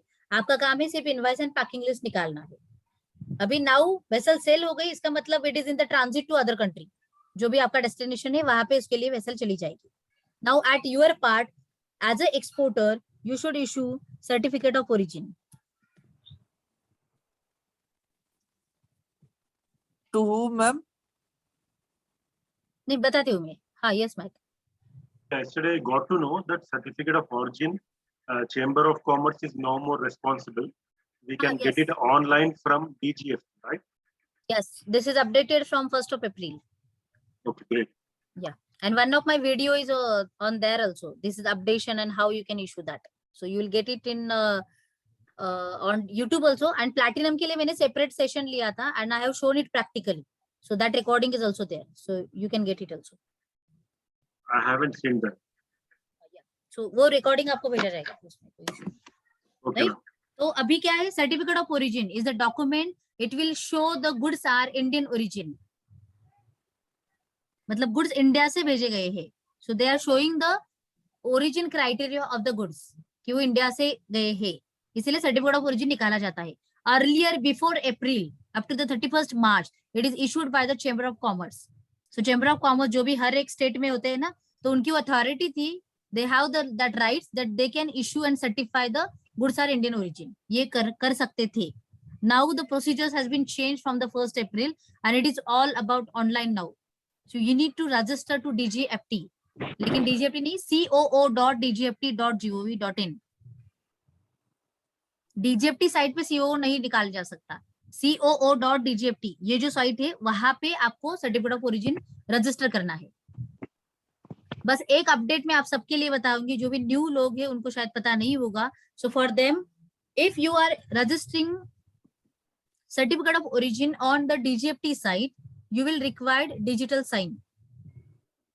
Okay, but जो भी sign हमने IEC के लिए निकाली थी, कल जो हमने बात की थी, class 3 signature, okay, that is not valid. Certificate of origin के लिए वो सिग्नेचर वैलिड नहीं है. अभी इसके लिए आपको एक सिग्नेचर निकालनी पड़ेगी, that is for the like issued for the DGFT purpose. ये सिग्नेचर आपको एक्स्ट्रा निकालनी पड़ेगी. DGFT पर्पस के लिए ही ये सिग्नेचर यूज की जाती है.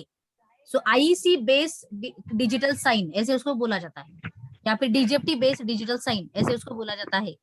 सो आपको ये निकालनी पड़ेगी. It is also having the validity और उसका यूज बहुत सारे है. जब भी आप एक्सपोर्ट के बेनिफिट्स क्लेम करने के लिए जाते हो तो यही डिजिटल साइन आपको लगती है, वो क्लास 3 वाली नहीं चलती. तो इसीलिए इसके मल्टीपल पर्पज है. जब भी आप सर्टिफिकेट ऑफ ओरिजिन जितनी बार इश्यू करोगे उतनी बार आपको IEC बेस्ड डिजिटल साइन ही लगानी पड़ेगी. Got it? Yes, ma'am. Yeah. So certificate of origin is issued right now by DGFT online only with the digital sign. You will submit all the details via online only and you will get the certificate online only. So this is about the things. So अभी क्या पता चला? From the PO, अगर मैं यहाँ पे देखूं, which documents we will called as a shipping documents. So PO, invoice packing list, shipping bill, bill of lading and certificate of origin. उसमें भी PO एज अ एक्सपोर्टर का पार्ट है कि वो इंपॉर्टेंट डॉक्यूमेंट है. PO is always called as a legal contract between buyer and seller. So PO को कभी भी कैजुअली मत ले लो. Purchase order is a legal contract between buyer and seller. So जो भी terms and conditions you have agreed on the PO, you are liable to fulfil that. ठीक है. तो इसको invoice, packing list, shipping bill, bill of lading and ये जो 4 documents आपको यहाँ पे दिख रहे हैं, these are called the basic shipping documents in export import. Okay, ये क्यों बता रही हूँ? Understand the terminology. जब भी बायर सेलर बातें करते हैं, लॉजिस्टिक वाले बातें करते हैं, तो हमेशा बोला जाता है कि okay send me the shipping documents. So shipping document का मतलब होता है you need to send them invoice, packing list, bill of lading and certificate of origin. These are the shipping documents. Okay, उसके बाद आता है ये जो शिपिंग डॉक्यूमेंट्स मैंने जो बोले, these are the basic shipping documents required for every country and required for every commodity. If you are the right now 23 people here, so I will say you all have the different products and different sector. You want to like export different products and different sector, but still you all people will need these all shipping documents. और किसी भी दुनिया के किसी भी country में भेजो तो भी आपको ये 4 डॉक्यूमेंट्स निकालने ही पड़ेंगे. And that is why export के लिए कहा जाता है कि एक बार ही सीखना है और वही रिपीट करना है. प्रोडक्ट कौन सा भी आ जाए तो भी यही लगता है, उसके लिए कोई अलग चीज नहीं है. Now the things will change as per the country and as per the product. Apart from the basic, जब भी हम आगे जाएंगे तो प्रोडक्ट अगर बदलता है तो चीजें बदल लेगी, और अगर मार्केट बदलता है तो डॉक्यूमेंट्स बदलते हैं. सो फॉर एग्जाम्पल अगर हम देखें यहाँ पे, अगर मैं कहूँ कि प्रोडक्ट में if you are into agriculture, any kind of fresh fruits and vegetables, phytosanitary is important certificate you need to issue. This is the product based document.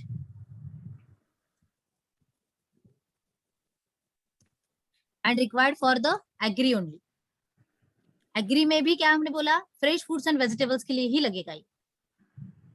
And this condition is required for every country. तो ऐसे कुछ नहीं, country wise नहीं है इसमें. अभी आप चाहे वो नेपाल को भेजो, बांग्लादेश को भेजो, दुबई को भेजो या फिर यूरोप को भेजो, phytosanitary you need to issue, that is mandatory. ठीक है, ये कौन देगा? अभी plant quarantine authority of India. Phytosanitary is issued by plant quarantine authority of India. लेकिन उसके लिए आपको कहीं भी जाने की जरूरत नहीं है. Your logistic partner is taking care of that, so don't worry about that. सिर्फ आपको पता होना चाहिए कि this is one of the document it is needed to send with the consignment. Important है, तब जाके क्लियरेंस होगा, अदरवाइज नहीं होगा. ओके, गैप सर्टिफिकेट जैसे अपने मैक ने पूछा था और बहुत सारे लोगों को क्वेश्चन था व्हाट इज गैप. सो इसको ग्लोबल गैप कहा जाता है. ओके, सो ये जो गैप सर्टिफिकेट है मोस्टली यूरोपियन कंट्रीज को लगता है. तो जब भी अगर आप एग्री में एक्सपोर्ट कर रहे हो और अगर आप यूरोपियन कंट्रीज को टारगेट कर रहे हो, you need to issue global gap certificate. Global gap certificate की वैलिडिटी 1 ईयर की होती है. You need to renew every year. Only register farmer से ही आपको गुड्स प्रोक्यूर करने पड़ेंगे, अदरवाइज लोकल मार्केट से आप उठा नहीं सकते हो. So they are having the some conditions to supply the goods to European countries. Residue norms हो, pesticide norms हो, you need to follow that. You need to fulfill all the norms. ठीक है, सो यूरोप के लिए थोड़े restrictions ज्यादा है और सर्टिफिकेशन डॉक्यूमेंट्री रिक्वायरमेंट भी ज्यादा है. But yes, you can definitely do that. उसमें कोई बड़ा रॉकेट साइंस नहीं है. People are doing that. So gap is required for the European countries. या उसके बाद ये भी आता है प्रोडक्ट बेस्ड फॉर एग्री. कुछ नहीं समझ में आ रहा है क्या बोल रहे हो.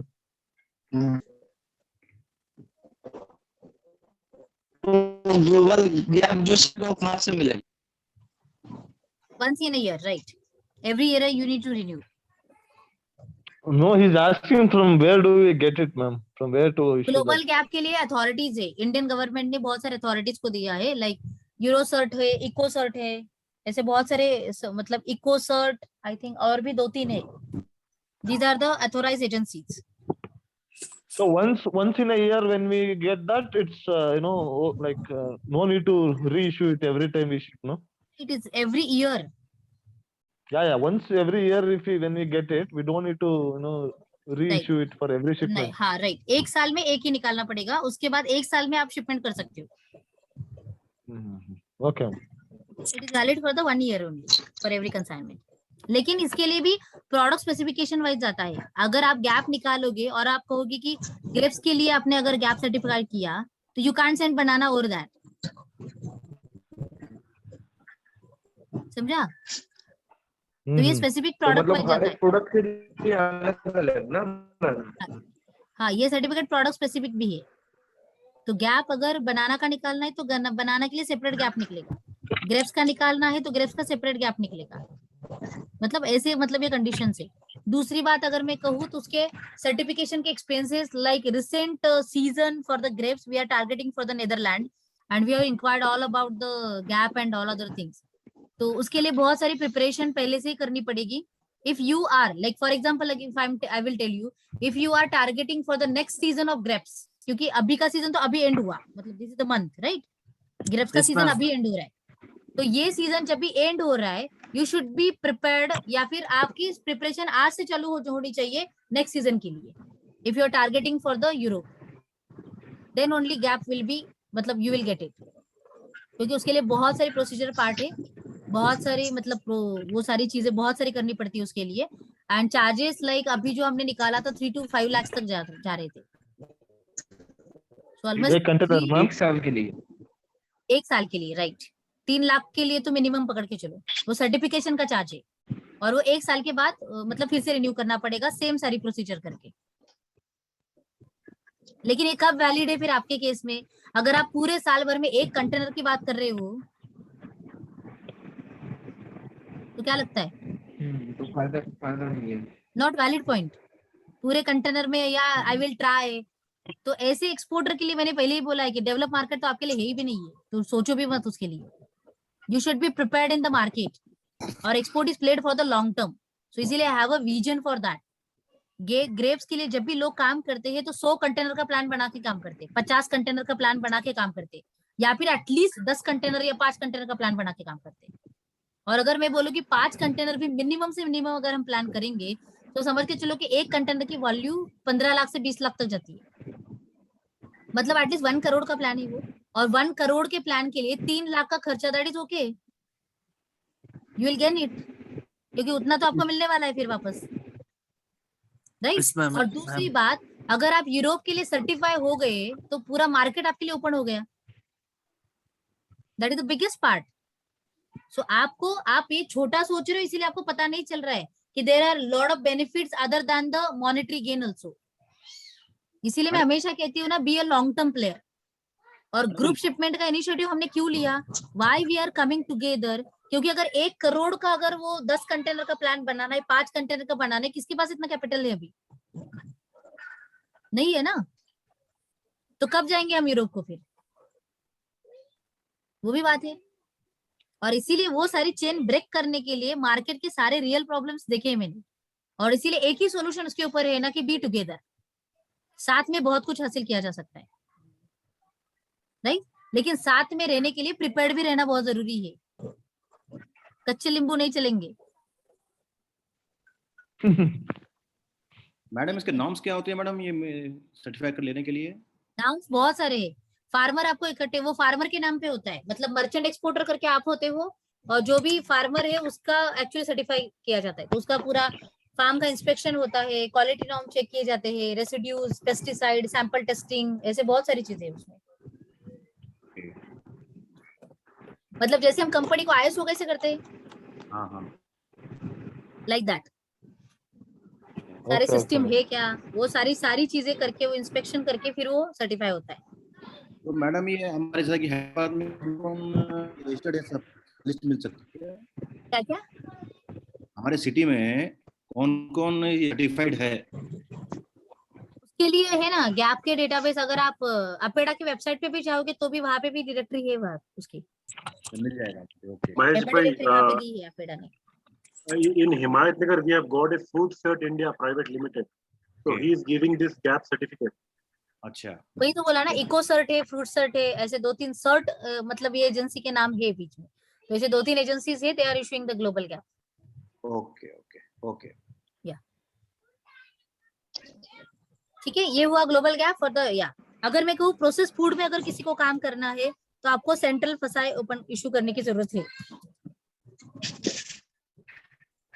फसाई लगता है, FSSAI is the food license which is applicable in the domestic market also, but in the domestic you are having the chances that you can get the registration fasai or you can get the state fasai, but for the export if you are planning for the processed food products you need to have the central fasai license only.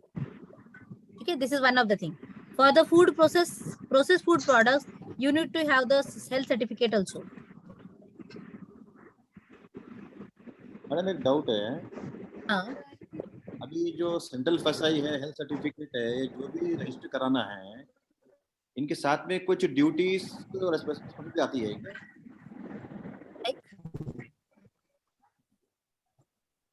Hello, हाँ बोलिए. For example कोई yearly return डालना हो या monthly कुछ देना हो या एनीथिंग? ये जो भी सर्टिफिकेट्स है ना, ये सारे रिटर्न के वगैरह जो भी हमने बोला वो कल के पार्ट में जो भी मैंने डिस्कस किया था वो सारा रिटर्न का मामला वहां पे है. Now we are talking about the shipment specific certifications. हाँ, जैसा कि हेल्थ सर्टिफिकेट बताया अभी आपने, health certificate is also shipment specific, product specific certificate है. अगर आज आपका कंटेनर जा रहा है तो उस कंटेनर का इंस्पेक्शन करके हेल्थ सर्टिफिकेट निकाला जाएगा और वो सिर्फ वहां पे अटैच होके चला जाएगा. अगर आपने 2 महीने के बाद दूसरा कंटेनर प्लान कर रहे हो तो दूसरे कंटेनर के लिए फिर से वो सारी चीजें करनी पड़ेगी और वो प्रोडक्ट के मतलब वो उसके साथ चला जाएगा.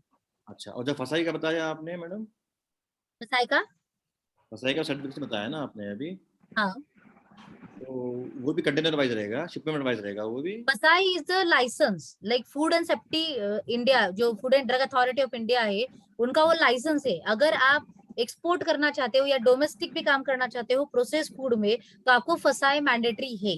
जैसे हम कोई भी फूड प्रोडक्ट्स मार्केट में जब भी खरीदते हैं तो फसाई का नंबर वहां पे मेंशन होता है. ओके, तो राइट, सो फसाई is not for the specific product wise होता है, FSSAI is for the company. ये अगर मैं लेता हूँ फसाई का लाइसेंस तो इसके कुछ ड्यूटीज रहते हैं क्या मुझे करने के? का कुछ इंस्पेक्शन, कुछ रिटर्न्स, एनीथिंग ऐसा होता है? लाइसेंस इशू करने के लिए जो प्रोसीजर है वो फॉलो करनी पड़ेगी. नहीं है, बस खाली nothing regular.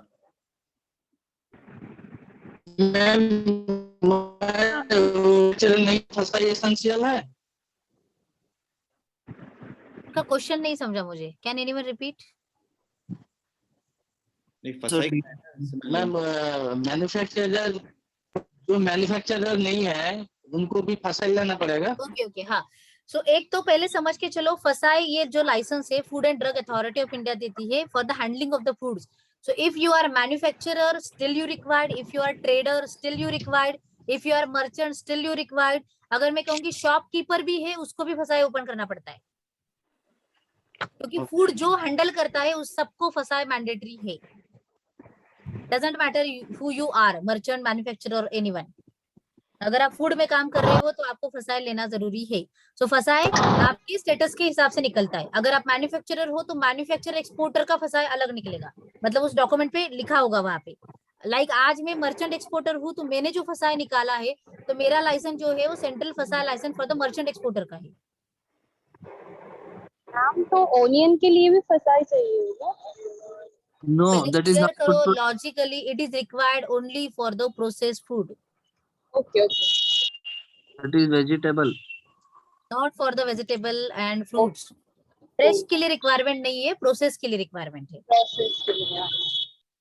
Okay okay, Got the point?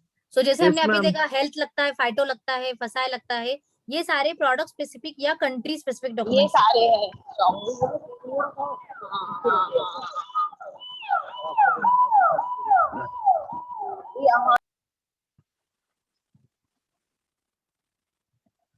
उसके बाद आता है अगर आप लाइक ये हुआ फूड एंड एग्री के रिलेटेड. स्पाइसेस में अगर काम करें तो स्पाइसेस के टेस्ट सर्टिफिकेट्स होते हैं तो वो भी आपको अटैच करने पड़ेंगे. Test certificate. ठीक है, ये हुआ टेस्ट सर्टिफिकेट्स के लिए। अगर आप इंजीनियरिंग में काम कर रहे हो तो इंजीनियरिंग के लिए भी टेस्ट सर्टिफिकेट्स होते हैं। सर्टिफिकेट ऑफ कंफॉर्मिटी होता है, वेट सर्टिफिकेट होता है, क्योंकि इंजीनियरिंग में वेट, कोई कमोडिटीज है जो वेट के ऊपर डिपेंड करती है कि वेट कितना है। हाँ राइट, बोलो। Yeah, madam. What is the costing for the spices certificate from Spice Board? कितना खर्चा होगा? स्पाइस बोर्ड का अगर दो चीजें अलग है। स्पाइस बोर्ड, अगर आप स्पाइसेस में काम कर रहे हो तो you need to get the RCMC certificate from Spice Board of India, that is the different part, okay. And you need to have the test certificates for every shipment for the every product, that is the different part. So these are issued by the lab, ये lab से issue किया जाएगा, जो food के labs होते हैं। And lab में भी आप किसी भी लैब में जाके वो टेस्टिंग नहीं कर सकते, okay. Authorities, laboratories authorised by spice board, बस उसके थ्रू ही करना पड़ेगा। और उसके सर्टिफिकेशन के चार्जेस ऐसे पकड़ के चलो, फॉर एग्जांपल कि स्पाइस में अगर टर्मरिक है तो उसका करक्यूमिन परसेंटेज कितना है, एलर्जेन कितना है ना, ऐसे जो होते हैं, या फिर न्यूट्रिशन फैक्ट्स कितने हैं फॉर रेड चिल्ली, या सेम लाइक दैट। चिली पे अगर हो तो उसमें भी चिली के जो घटक होंगे ना, जो भी इंग्रेडिएंट्स होंगे उसको चेक किया जाएगा।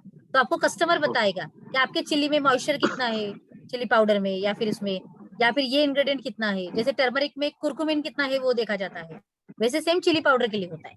उसके टेस्टिंग वैरी होंगे, 1000-2000 से भी 5000 तक भी जा सकते हैं, डिपेंड, मतलब I am not having idea. Okay, फसाई का कॉस्ट अगर विशाल आप पूछोगे तो रजिस्ट्रेशन का अलग है, सेंट्रल का अलग है, स्टेट का अलग है, और एजेंट से करोगे तो उसका भी अलग। तो अगर मैं कहूँ कि सेंट्रल फसाई निकालने के लिए एजेंट जो चार्ज करता है, that is up to from 15 to 20,000।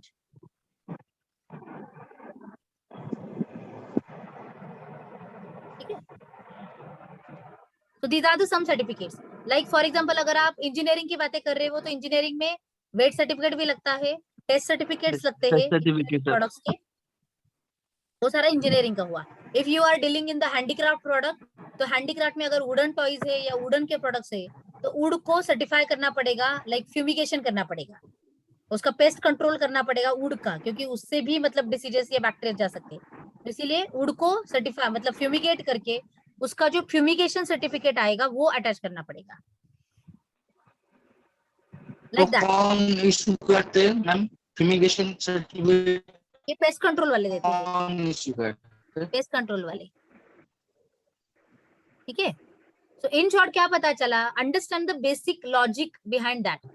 Her product का प्रोडक्ट के स्पेसिफिक सर्टिफिकेशन जाता है, तो जो भी आपका प्रोडक्ट है उसको अगर आप अंडरस्टैंड करोगे तो आपको खुद पता चलेगा। फॉर एग्जांपल अगर मैं सिंपली बताऊं आपको, आपका प्रोडक्ट जो आप बता रहे हो ना, मेरा प्रोडक्ट बेस्ट है, मेरे प्रोडक्ट में ये है, मेरे प्रोडक्ट में वो है, जो आप कह रहे हो you need to be proved, आपको प्रूव करना पड़ेगा, that is called a certification. Ma'am pharmaceutical product और मेडिसिन करूँ तो कौन सा डॉक्यूमेंट है? आपका आवाज नहीं आया मुझे, नहीं कोई बताएगा? मैम फार्मास्यूटिकल और एलोपैथिक मेडिसिन करूँ तो कौन सा डॉक्यूमेंट एसेंशियल है? फार्मा के लिए ओके, हाँ, तो ऐसे हर सेक्टर वाइज डॉक्यूमेंट है। फार्मा के लिए आपको मतलब बहुत सारे डॉक्यूमेंट्स लगेंगे ना, कि वो ड्रग है तो drug specific it is consumable है, तो वो हेल्थ के लिए कितना मतलब बेटर है नहीं है। अल्कोहल अगर कुछ ड्रग में है तो वो स्पेसिफाई करना पड़ेगा। वैसे फार्मेसी के रिलेटेड जो भी है ना, लगते हैं मेडिसिन के जो भी टेस्ट होते हैं वो सारे वहां पे निकालने पड़ेंगे एज पर द प्रोडक्ट। अभी उसमें भी ऑर्गेनिक है, इनऑर्गेनिक है, फार्मा भी, मेडिसिन में भी बहुत सारे टाइप्स आते हैं, उसके हिसाब से भी आपको चेक देना पड़ेगा। तो जो भी है आप प्रूव कर रहे हो ना, तो वो सारा निकाल के देना पड़ेगा। जैसे हम कोई भी टैबलेट लो, कोई भी मेडिसिन लो, उसके पीछे या फिर उसके बॉटल पे मतलब छपा हुआ मिलता है ना, उसमें क्या क्या इंग्रेडिएंट्स है, कितने हैं, तो वो सारे टेस्ट आपको करके देने पड़ेंगे। और जेनेरिक मेडिसिन हो या फिर और कोई हो तो कंट्री स्पेसिफिक भी बहुत सारे रिक्वायरमेंट्स होते हैं। फार्मा के लिए स्पेशली अगर मैं बताऊं तो बहुत सारे कंट्रीज में आपको आपका प्रोडक्ट रजिस्टर भी करना पड़ता है, that is also one of the requirement. You need to check with the country and with the customer. Engineering product boxes को भी फ्युमिगेशन करणे पडतं. इंजिनिअरिंग प्रोडक्ट्सला असं काही नाहीये, इंजिनिअरिंग प्रोडक्ट्स फ्रीली एक्सपोर्टेबल आहेत, कोणत्याही कंट्रीमध्ये जाऊ शकतात, कौन से भी कंट्री में भेजे जाते हैं, उसके लिए स्पेशली सिर्फ क्राइटेरिया इतने हैं कि टेस्ट सर्टिफिकेट्स निकालो और जो भी कस्टमर स्पेसिफिक अगर कुछ डिमांड हो तो वो निकालो, बाकी एज सच ऐसे ज्यादा कुछ नहीं लगता उसके लिए, पैकेजिंग को फ्यूमिगेशन का जरूरत नहीं है क्या? कुछ नहीं, फ्यूमिगेशन भी नहीं लगता उसके लिए। अगर वुडन का पैकेजिंग अगर आप यूज कर रहे हो, बस इतना क्राइटेरिया ध्यान में रखो कि किसी भी तरीके से अगर वुड यूज हो रहा है तो आपको फ्यूमिगेशन मैंडेटरी है, whether it is raw, whether it is as a packing product or whether it is a finish product, कोई भी हो। Okay Wine. हाँ, Wine. What do we have to take? The question. Wine, man. Oil के लिए edible oil हो तो वो Wine नहीं, wine. वाइन वाइन के लिए सेम, वाइन के लिए भी वही जाएगा जैसे सेम प्रोडक्ट को, सिर्फ मतलब प्रोडक्ट को ब्रेक करते जाओ। अभी वाइन में क्या बताना पड़ेगा, वाइन में न्यूट्रिशन क्या है, अल्कोहल परसेंटेज कितना है, ड्रग कितना है वहां पे, ये सारा मतलब आपको देना पड़ेगा उसके लिए। You need to certify your product. L certificate and test certificate वो तो लगेगा ही लगेगा, प्रोसेस के लिए जो हाँ। भी मैंने बताया तो वो तो लगेगा ही, लेकिन apart from that you need to certify your product also. जो भी आप क्लेम कर रहे हो, अगर वाइन बेच रहे हो तो बॉटल पे कुछ तो छाप रहे हो ना कि न्यूट्रिशन इतना है, प्रोटीन इतना, ये इतना, वो इतना, तो वो सारा Yeah. सर्टिफाई, ठीक है। Okay. Okay, any question in the certification documentation? No ma'am. ठीक है, तो ये जो भी सारे सर्टिफिकेट्स हमने देखे, सो 4 certifications are there, 4 documents are there which are called as a basic shipping documents. Apart from that जो भी लगते हैं product specific and country specific होते हैं, सारे लोगों को लगेंगे ऐसे कुछ भी नहीं है, it is depend on the product. और इसीलिए मैंने पहले हर बार में पहले से क्या बोलती आई वो आपको, don't be open for the every product, this is because of that, क्योंकि एवरी प्रोडक्ट डिपर जाता है और उसके हर चीजें बदलती है जब भी, जैसे हम आगे चलेंगे वैसे, इसीलिए स्पेसिफिक रहो, उसी में मतलब आगे चलो, उसको सेट करो और फिर बाद में एड अप द बास्केट। तो ऐसे 100 प्रोडक्ट एड अप हो सकते, कोई इशू नहीं उसमें, ठीक है। This is one of the part. उसके बाद अभी क्या आता है, जो भी डॉक्यूमेंट्स आपने निकाले, whatever the documents you have issued already, okay, make a set of that documents. So there are 3 sets you need to prepare, okay. One set is for exporter, second set is for importer, and third set is for the bank.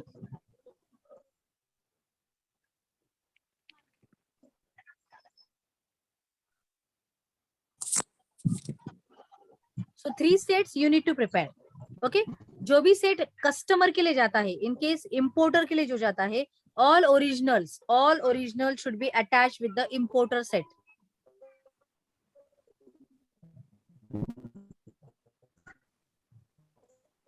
Okay, Anshuman.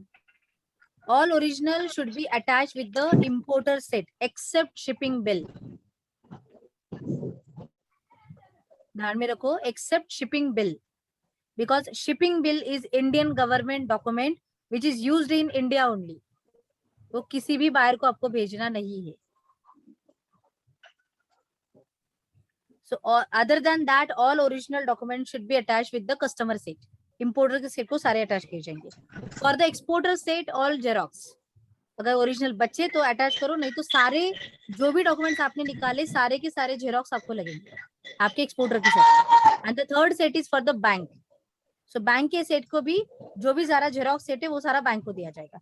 Original invoice packing list सिर्फ bank को अलग जाएगी, बाकी सारे xerox लगेंगे. Ma'am to bank we should submit the original documents right? Yes, importer के लिए original document लगेंगे. बैंक के लिए? बैंक के लिए सिर्फ invoice packing list original attach करो, बाकी सारा जेरोक्स किया तो भी चलता है. ओके ठीक है मैम. ठीक है. So these are the 3 sets we have prepared. The next procedure is, आप क्या करोगे, एक्सपोर्टर का सेट. हाँ बोल मैम, सेकंड क्या बोला आपने? First is for the importer, sequence कुछ भी हो सकता है, ऐसे 1 2 3 पकड़ के चलो. 1 is for exporter, second is for importer and third is for bank. ठीक है. So now out of 3 sets, exporter का सेट आपके लिए आप रखोगे, it will B with you. Okay.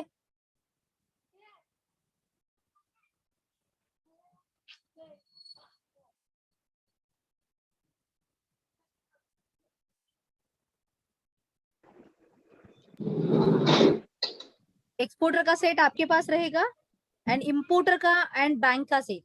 So you will submit the importer and bank set to your bank. That means exporter ki bank. Ma'am, we should also keep one original document, right? We should submit this one auditor. Not necessary, because what you will do with that, because all original should be sent to customer only, and unless and until they get the original, they will not clear the cargo. So आप आपके पास रख के क्या करोगे? No, we should submit to audit, no? Like के लिए xerox से लगते हैं, क्योंकि ओरिजिनल जितने भी निकाले जाते हैं वो कस्टमर को ही लगते हैं. बिकॉज ऑफ दैट वो इंपोर्ट क्लियरेंस ही नहीं कर पाएगा, कर भी नहीं सकता. एक्सपोर्टर के लिए क्या क्या ओरिजिनल लगेगा? एक्सपोर्टर के लिए कोई ओरिजिनल नहीं लगता. Nothing, all xerox. सारे, हाँ सारे जेरोक्स लगते. अगर आपके एक्स्ट्रा कॉपीज अगर आपने निकाले हैं तो फिर वो रख सकते हो, बट अदरवाइज सारे डॉक्यूमेंट्स में एक्स्ट्रा कॉपीज निकलते ही नहीं. Okay ma'am. जो भी निकलते हैं 1 सेट ही निकलता है. तो अगर हेल्थ सर्टिफिकेट निकालो तो हेल्थ के 2 कॉपीज नहीं निकलेंगे ना, एक ही सर्टिफिकेट निकलेगा. सर्टिफिकेट ऑफ ओरिजिन निकालोगे तो भी वो एक ही निकलेगा. यस, टेस्ट सर्टिफिकेट भी निकालोगे तो भी वो एक ही निकलेगा, निकलने वाला है. लैब भी टेस्टिंग करके लाओगे तो भी 2 कॉपीज नहीं निकालोगे ना. Why you will spend unnecessary expenses? No ma'am, I am asking about invoice ma'am, not about certification. Invoice तो ओरिजिनल आपके पास रहेगा ही ना. Yes ma'am. वो तो आपका खुद का डॉक्यूमेंट है, वो तो आप 3-4 कॉपीज में भी निकाल सकते हो, उसमें कोई इशू नहीं है. But for the rest of the documents it will be only 1 set and that will be sent to customer only. Original will be sent to the customer only. Okay ma'am. Yeah, Got this it, is ma'am. about that. So now you will submit customer set and bank set to your bank. मतलब किसको? Exporter के bank को जमा किया जाएगा. समझा? Yes ma'am.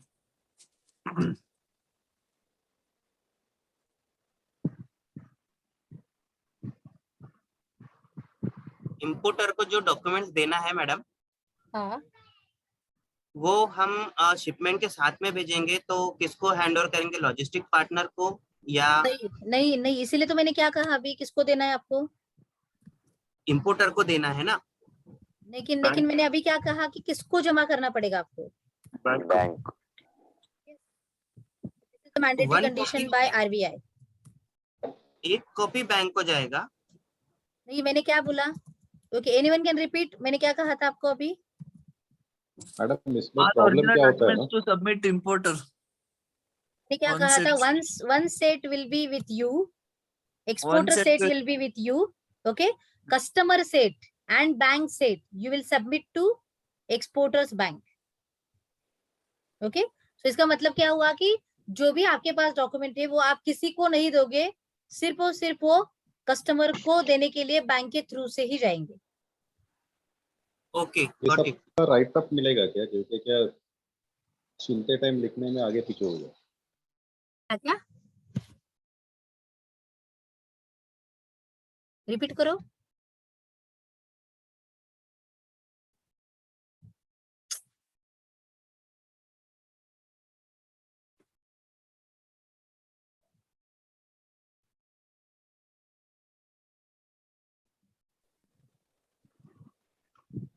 क्या कहा?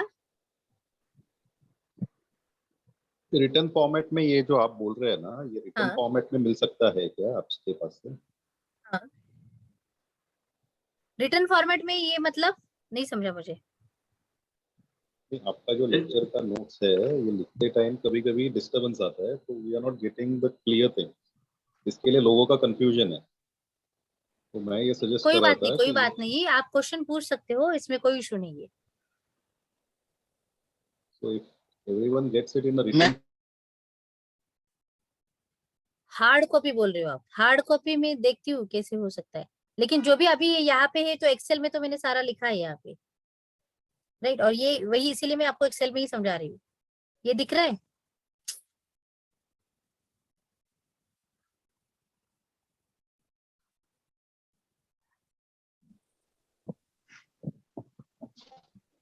We can see here, Excel sheet दिख रही है?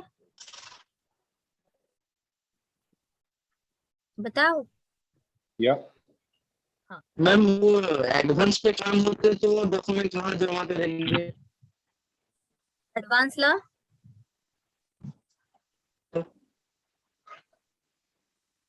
एडवांस मिले 100% डॉक्यूमेंट देखो एक राइट, आपका क्वेश्चन सही है कि अगर आपको एडवांस मिला तो इस केस में क्या करेंगे। बस मैं इतना कहूंगी आपको कि हमेशा एक रूल याद करके रखो, as per the RBI mandate every document should be routed through the bank only. Okay okay ये आरबीआई का लॉ है और आपको देना ही पड़ता है वहां पे। लेकिन एग्री के केस में सिर्फ ये कंडीशन वैरी होती है, एग्री के केस में सिर्फ ये कंडीशन वैरी होती है, लेकिन वो कब फॉलो करना है ये आपके ऊपर है। क्योंकि एग्री के केस में अगर हम दुबई को शिपमेंट कर रहे हैं, इस केस में क्या होगा कि वहां पे 3 या 5 दिन में कंटेनर पहुंचता है।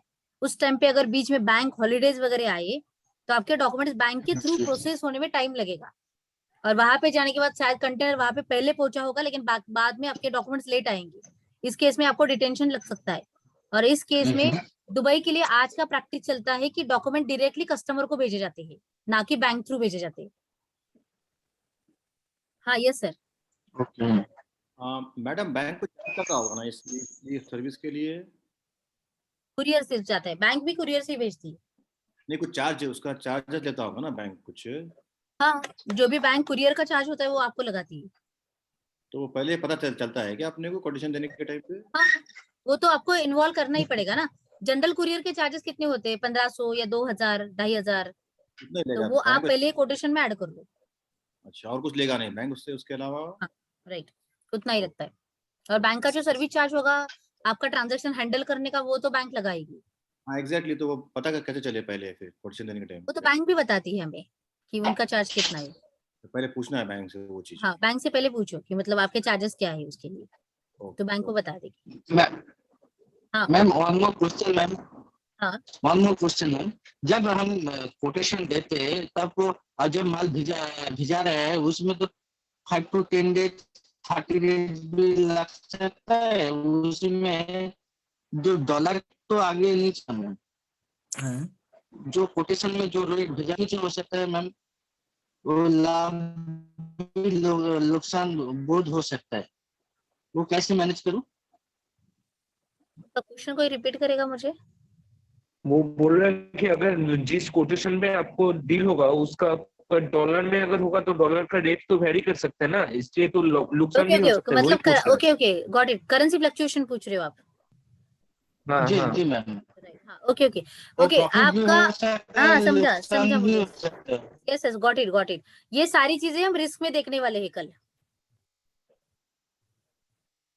Because it is a risk ना। डॉलर फ्लक्चुएट होता है मतलब ये रिस्क है ट्रांजैक्शन की, right. So we will see in the tomorrow's lecture की रिस्क कौन कौन से है और उसको कैसे कवर किया जा सकता है। ठीक है मैम। तो अभी हम देख रहे हैं यहाँ पे कि सेट कैसे बनता है और किसको दिया जाता है।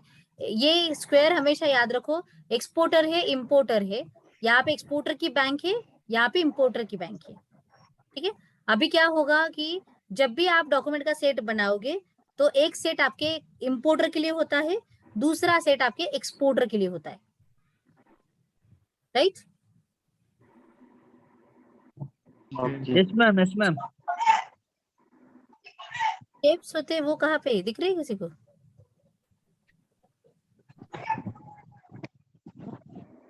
एरोज वगैरह के शेप्स होते हैं ना यहाँ पे, कहाँ पे? तो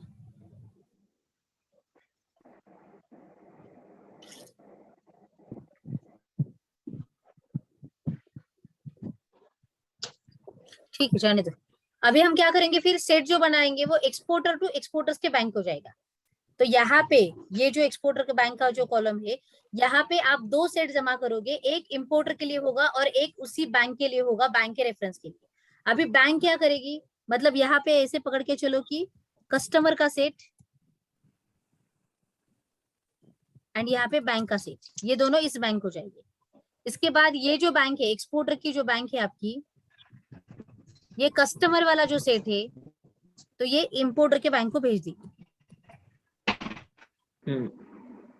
ठीक है, उसका जो खुद का सेट है वो उनके पास ही रहेगा, कस्टमर का जो सेट है वो इंपोर्टर के बैंक को भेजा जाएगा। फिर ये कस्टमर इंपोर्टर की बैंक क्या करेगी, अभी इंपोर्टर को भेजेगा, ये इसको आगे भेज देगी, राइट। और ये इसको इस प्रोसीजर में इंपोर्टर के बैंक से इंपोर्टर तक कस्टमर का ये जो सेट जाता है, उस प्रोसीजर में बीच में आते हैं पेमेंट टर्म्स। तो ये बैंक ऐसे ही डायरेक्टली उनको भेज नहीं पाएगी, वो भेजेगी नहीं, तो वो बाइंडेड है पेमेंट टर्म्स के हिसाब से। तो जो भी आपके यहाँ पे पेमेंट टर्म्स होते हैं, उसके हिसाब से इंपोर्टर की बैंक इंपोर्टर को डॉक्यूमेंट हैंडओवर करती है। क्लियर यहाँ तक? हाँ अभी ये क्लियर हो गया क्या? वो पूरा स्क्वायर ट्रायंगल जो भी कुछ है। Yes ma'am, yes ma'am. देखो आपको प्रोसीजर पता चली? Yes ma'am. हाँ, तो हमने क्या देखा? 3 सेट बनाओगे आप डॉक्यूमेंट्स के। 1 is for importer, 2nd is for exporter, 3rd is for the bank. Okay, bank. या you will submit bank set and customer set to exporter's bank, मतलब आपके बैंक को जमा किया जाएगा। Exporter bank will again further forwarded to importer's bank, and then importer bank will give it to importer but based on the payment terms. So payment terms की base पे कैसे चलता है वो तुम्हारे को मतलब next day based on terms and condition, lecture में होगा। Sorry, based on terms and condition, या based on the payment term. Terms and condition भी नहीं, पेमेंट टर्म के ऊपर। ठीक है, वो तो हम कल के इसमें देखने वाले हैं कि पेमेंट टर्म कैसे होते हैं और बैंक कैसे डील करते हैं। सो नाउ अभी क्या होगा, इंपोर्टर के पास डॉक्यूमेंट आने के बाद, अभी वो कल वाला पिक्चर याद रखो जो हमने दिखाया था, exporter warehouse, importer warehouse, port होता है, वेसल होती है, याद आया? Yes ma'am. राइट, इस केस में क्या होगा, वेसल सेल हो गई, तो वेसल अभी वहां पे पहुंच गई है, बैंक के थ्रू आपके डॉक्यूमेंट्स भी इंपोर्टर को पहुंचे हैं, importer will go to the custom, right, वो सारे डॉक्यूमेंट सबमिट किए जाएंगे, duties and taxes will be calculated, importer को पे करने पड़ेंगे, and now the custom clearance will be done for the imported goods. अभी इंपोर्ट के गुड्स उसके हाथ में आएंगे और वो चला जाएगा। The procedure will be completed here. Okay, so export की प्रोसीजर ये पूरी यहाँ पे कंप्लीट हो गई। नाउ लेकिन कंप्लीट हुई ये कब बोला जाएगा? तो अगर हम इस पूरे डायग्राम पे देखें, ये सारे यहाँ पे दिया, इंपोर्टर को गुड्स भी मिले। Now importer is happy, they have received the goods also, as per the payment terms they will transfer the payment. Okay ma'am. हाँ, ऐसे कंसिडर करके चलो, जो भी पेमेंट टर्म है वो कल हम देखेंगे, तो जो भी पेमेंट टर्म है उसके हिसाब से उसने सारा पैसा भी आपको ट्रांसफर किया। नाउ जब भी एक्सपोर्टर के बैंक के पास पैसे आते हैं, जो भी इंपोर्टर भेजता है यहाँ से यहाँ तक, ये बैंक के पास जब भी पेमेंट आता है, डॉलर पेमेंट आता है, अभी ये बैंक आपको देती है, मतलब एक्सपोर्टर को इशू किया जाएगा। तो पकड़ के चलो कि ये जो भी हमने ट्रांजैक्शन कंप्लीट किया, कस्टमर का सेट दिया, मतलब आपने एक्सपोर्ट किया, और इस सेट के अगेंस्ट आपको डॉलर आए, सो अगर आपको $10,000 मिले, ठीक है, ये रिसीव्ड है अभी, तो इसके अगेंस्ट ये जो बैंक है ये बीआरसी इशू करेगी। Receipt of payment in the bank against shipment, then bank will issue BRC for that transaction. समझा? Yes ma'am. तो बीआरसी मिल गई आपको, इसका मतलब समझ के चलो कि आपका एक्सपोर्ट कंप्लीट हो गया। जब तक आपको बीआरसी नहीं मिलती तब तक आपका एक्सपोर्ट कंप्लीट नहीं हुआ है as per the custom procedure. तो पैसे तो आपको मिलेंगे, लेकिन पैसे आने के बाद बीआरसी की भी चेक करो। अभी बीआरसी मिली नहीं मिली ये कैसे पता चलेगा? That is also issued online only. Bank is uploading that BRC on the DGFT portal.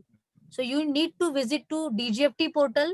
वहां पे जाके BRC का टैब है, BRC का टैब है, वहां पे आपकी IC नंबर डालना पड़ेगा और आपके बाकी सारे डॉक्यूमेंट डिटेल्स डालने पड़ेंगे, and they will show you the record of the BRC, अगर बैंक ने अपलोड की है तो। अगर नहीं वहां पे दिखा रही है, you need to connect to the bank again कि आप हमारी BRC अपलोड करो। ओके, और once you get the BRC, then only you can claim the benefit from the government.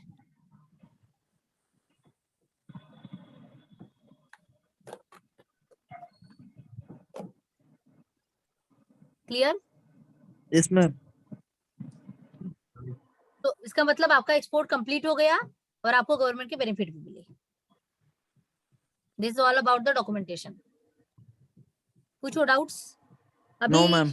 मेरी बैटरी सिर्फ 5 पता नहीं कितने देर तक टिकेगी, तो जितना हो सके जल्दी करो। उसने बहुत साथ दिया है अभी तक। 956 मैडम ये now. पीओ में, हेलो मैडम, ये पीओ में उसमें वैलिडिटी रहता है क्या मैडम, डेट ऑफ वैलिडिटी? फिर से पूछो सर। जो पीओ देता ना इम्पोर्टर, वो पीओ में डेट ऑफ वैलिडिटी रहता क्या कुछ, उसमें लिख हाँ, करके कुछ नहीं देता नहीं, क्या? पीओ में वैलिडिटी नहीं रहती, आपके कोटेशन में वैलिडिटी होनी चाहिए। Right. When you are quoting, you need to mention the validity of the quote. Because for example, अगर समझ के चलो कि हम अगर भिंडी का कोट दे रहे हैं, ठीक है, ओकरा का कोट दे रहे हैं, अगर फिक्स प्राइसिंग भी चल रहा है और वो बायर आपसे फिक्स प्राइस पे ले रहा है, आज आपने कोट किया मुझे कि $10 में एक बॉक्स आएगा, ठीक है, और मैंने 4 दिन के बाद आपको कंफर्म किया कि चलो I am agree with the $10, लेकिन $10 वो 4 दिन के बाद कोट रहेगा नहीं रहेगा ना, क्योंकि भिंडी के प्राइस वो डेली अपडेट होते हैं। तो इसीलिए आपको क्या मेंशन करना पड़ेगा फिर, $10 price is valid for the 24 hours only और फॉर द 2 days ओनली, जो भी आप देख सकते हो। हाँ महेश जी, ओके। मैडम देने के टाइम पे क्या क्या एक्सपेंसेस, क्या क्या खर्चे ऐड करना, उसका कुछ लिस्ट रहता है क्या? फिर तो क्वेश्चन, कोटेशन देने के टाइम पे क्या क्या एक्सपेंसेस ऐड करना है? जैसे ये बैंक का जो है वो नया आया अभी मेरे पॉइंट ऑफ व्यू में, तो सर कोटेशन देने के टाइम पे क्या क्या चीज ध्यान देना रेट निकालने के लिए? सॉरी कैन एनीवन रिपीट, क्योंकि मुझे ब्रेक हुआ आवाज में।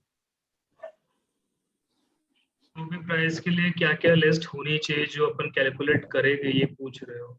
कॉस्टिंग के लिए मतलब किन किन चीजों को ऐड करना चाहिए कोटेशन में? कोटेशन में एक तो मेजर केसेस में एक तो आपके इनकोटम्स के बेस पे आपको कॉस्टिंग निकलेगा। If you are dealing in the FOB, तो एफओबी का जो भी कॉस्टिंग होगा वो पहले आएगा। एक्सवर्क का कॉस्ट पहले डालोगे, एक्सवर्क मतलब प्रोडक्ट कॉस्ट, सो आपका प्रोडक्ट प्लस प्रॉफिट जो भी है वहां पे आएगा। Then you will add the FOB expenses, transport है वो जो मैंने कल दिखाया था, लॉजिस्टिक के जो सारी चीजें थे, तो वो सारे आपको वहां पे डालने पड़ेंगे। जैसे कि अभी बैंक का चार्जेस नया आया अभी, मैं बता रही हूँ अभी, एक्सवर्क का डालना पड़ेगा, देन एफओबी का डालना पड़ेगा। अपार्ट फ्रॉम दैट जो भी डॉक्यूमेंटेशन के खर्चे होंगे वो भी डालने पड़ेंगे। अपार्ट फ्रॉम दैट जो भी एक्स्ट्रा एक्सपेंसेस आते हैं जो एफओबी में कवर नहीं किया है, सो बैंक चार्जेस भी उसमें हो गए, या फिर कस्टमर ने कुछ एक्स्ट्रा डॉक्यूमेंटेशन सर्टिफिकेशंस मांगे हैं जो एफओबी कवर नहीं करता है। एफओबी सिर्फ लॉजिस्टिक ट्रांसपोर्ट कॉस्ट कवर करता है, तो लॉजिस्टिक ट्रांसपोर्ट छोड़ के आपको बाकी भी डालना पड़ेगा। मिसलेनियस डालो, बैंक चार्जेस डालो, बाय डिफॉल्ट आने चाहिए वो। और प्रोडक्ट स्पेसिफिक बहुत सारे कुछ भी कभी कभी होता है ना कि प्रोडक्ट स्पेसिफिक खर्चे भी अलग होते हैं, राइट, तो वो भी आपको एडअप करने पड़ेंगे। ये सब पता कब चलेगा, जब आप प्रोडक्ट की मास्टरी करोगे या फिर प्रोडक्ट का स्टडी करेंगे, तब पता चलेगा। मैम ये एलसी पेमेंट प्रोसीजर आप कल समझाएंगे, रिस्क में आएगा? पेमेंट टर्म में ही एलसी आएगी और एलसी भी हम कल ही देखेंगे। ठीक है मैम, थैंक यू। मैम वो प्रोफाइल कैसे बनेगा, कोटेशन पीओ कैसे होते हैं, वो कुछ सैंपल वगैरह कुछ मिल सकता है क्या फॉर्मेट? अभी देखो क्या है ना कि ये जो सेशन है बहुत कॉस्ट इफेक्टिव में हमने प्लान किया है, और ये सारे में एक्चुअली मेरे प्लैटिनम स्टूडेंट है, तो आपको पता चला होगा कितना डीपर जा रहे हैं हम। सो प्लैटिनम के लिए सारे सॉफ्ट कॉपीज उनको ऑलरेडी मिलते हैं, हार्ड कॉपी सॉफ्ट कॉपी सारा दिया जाता है। वो प्रोफाइल और कोटेशन पीओ कैसे होते हैं, थोड़ा सैंपल होते तो अच्छा होता मैम। तो उसके लिए तो वैसे तो बहुत सारे फॉर्मेट गूगल में भी अवेलेबल है। Just 1 minute.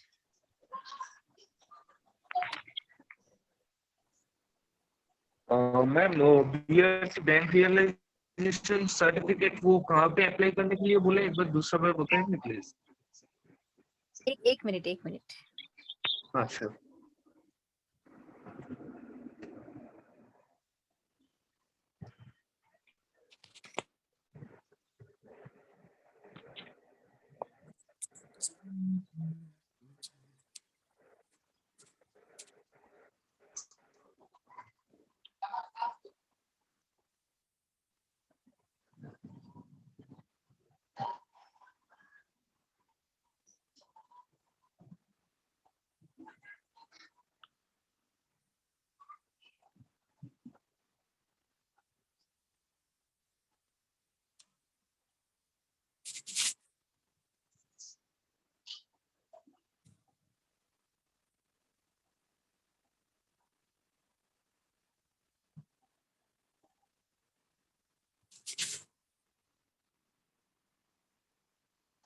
कोटेशन का फॉर्मेट है।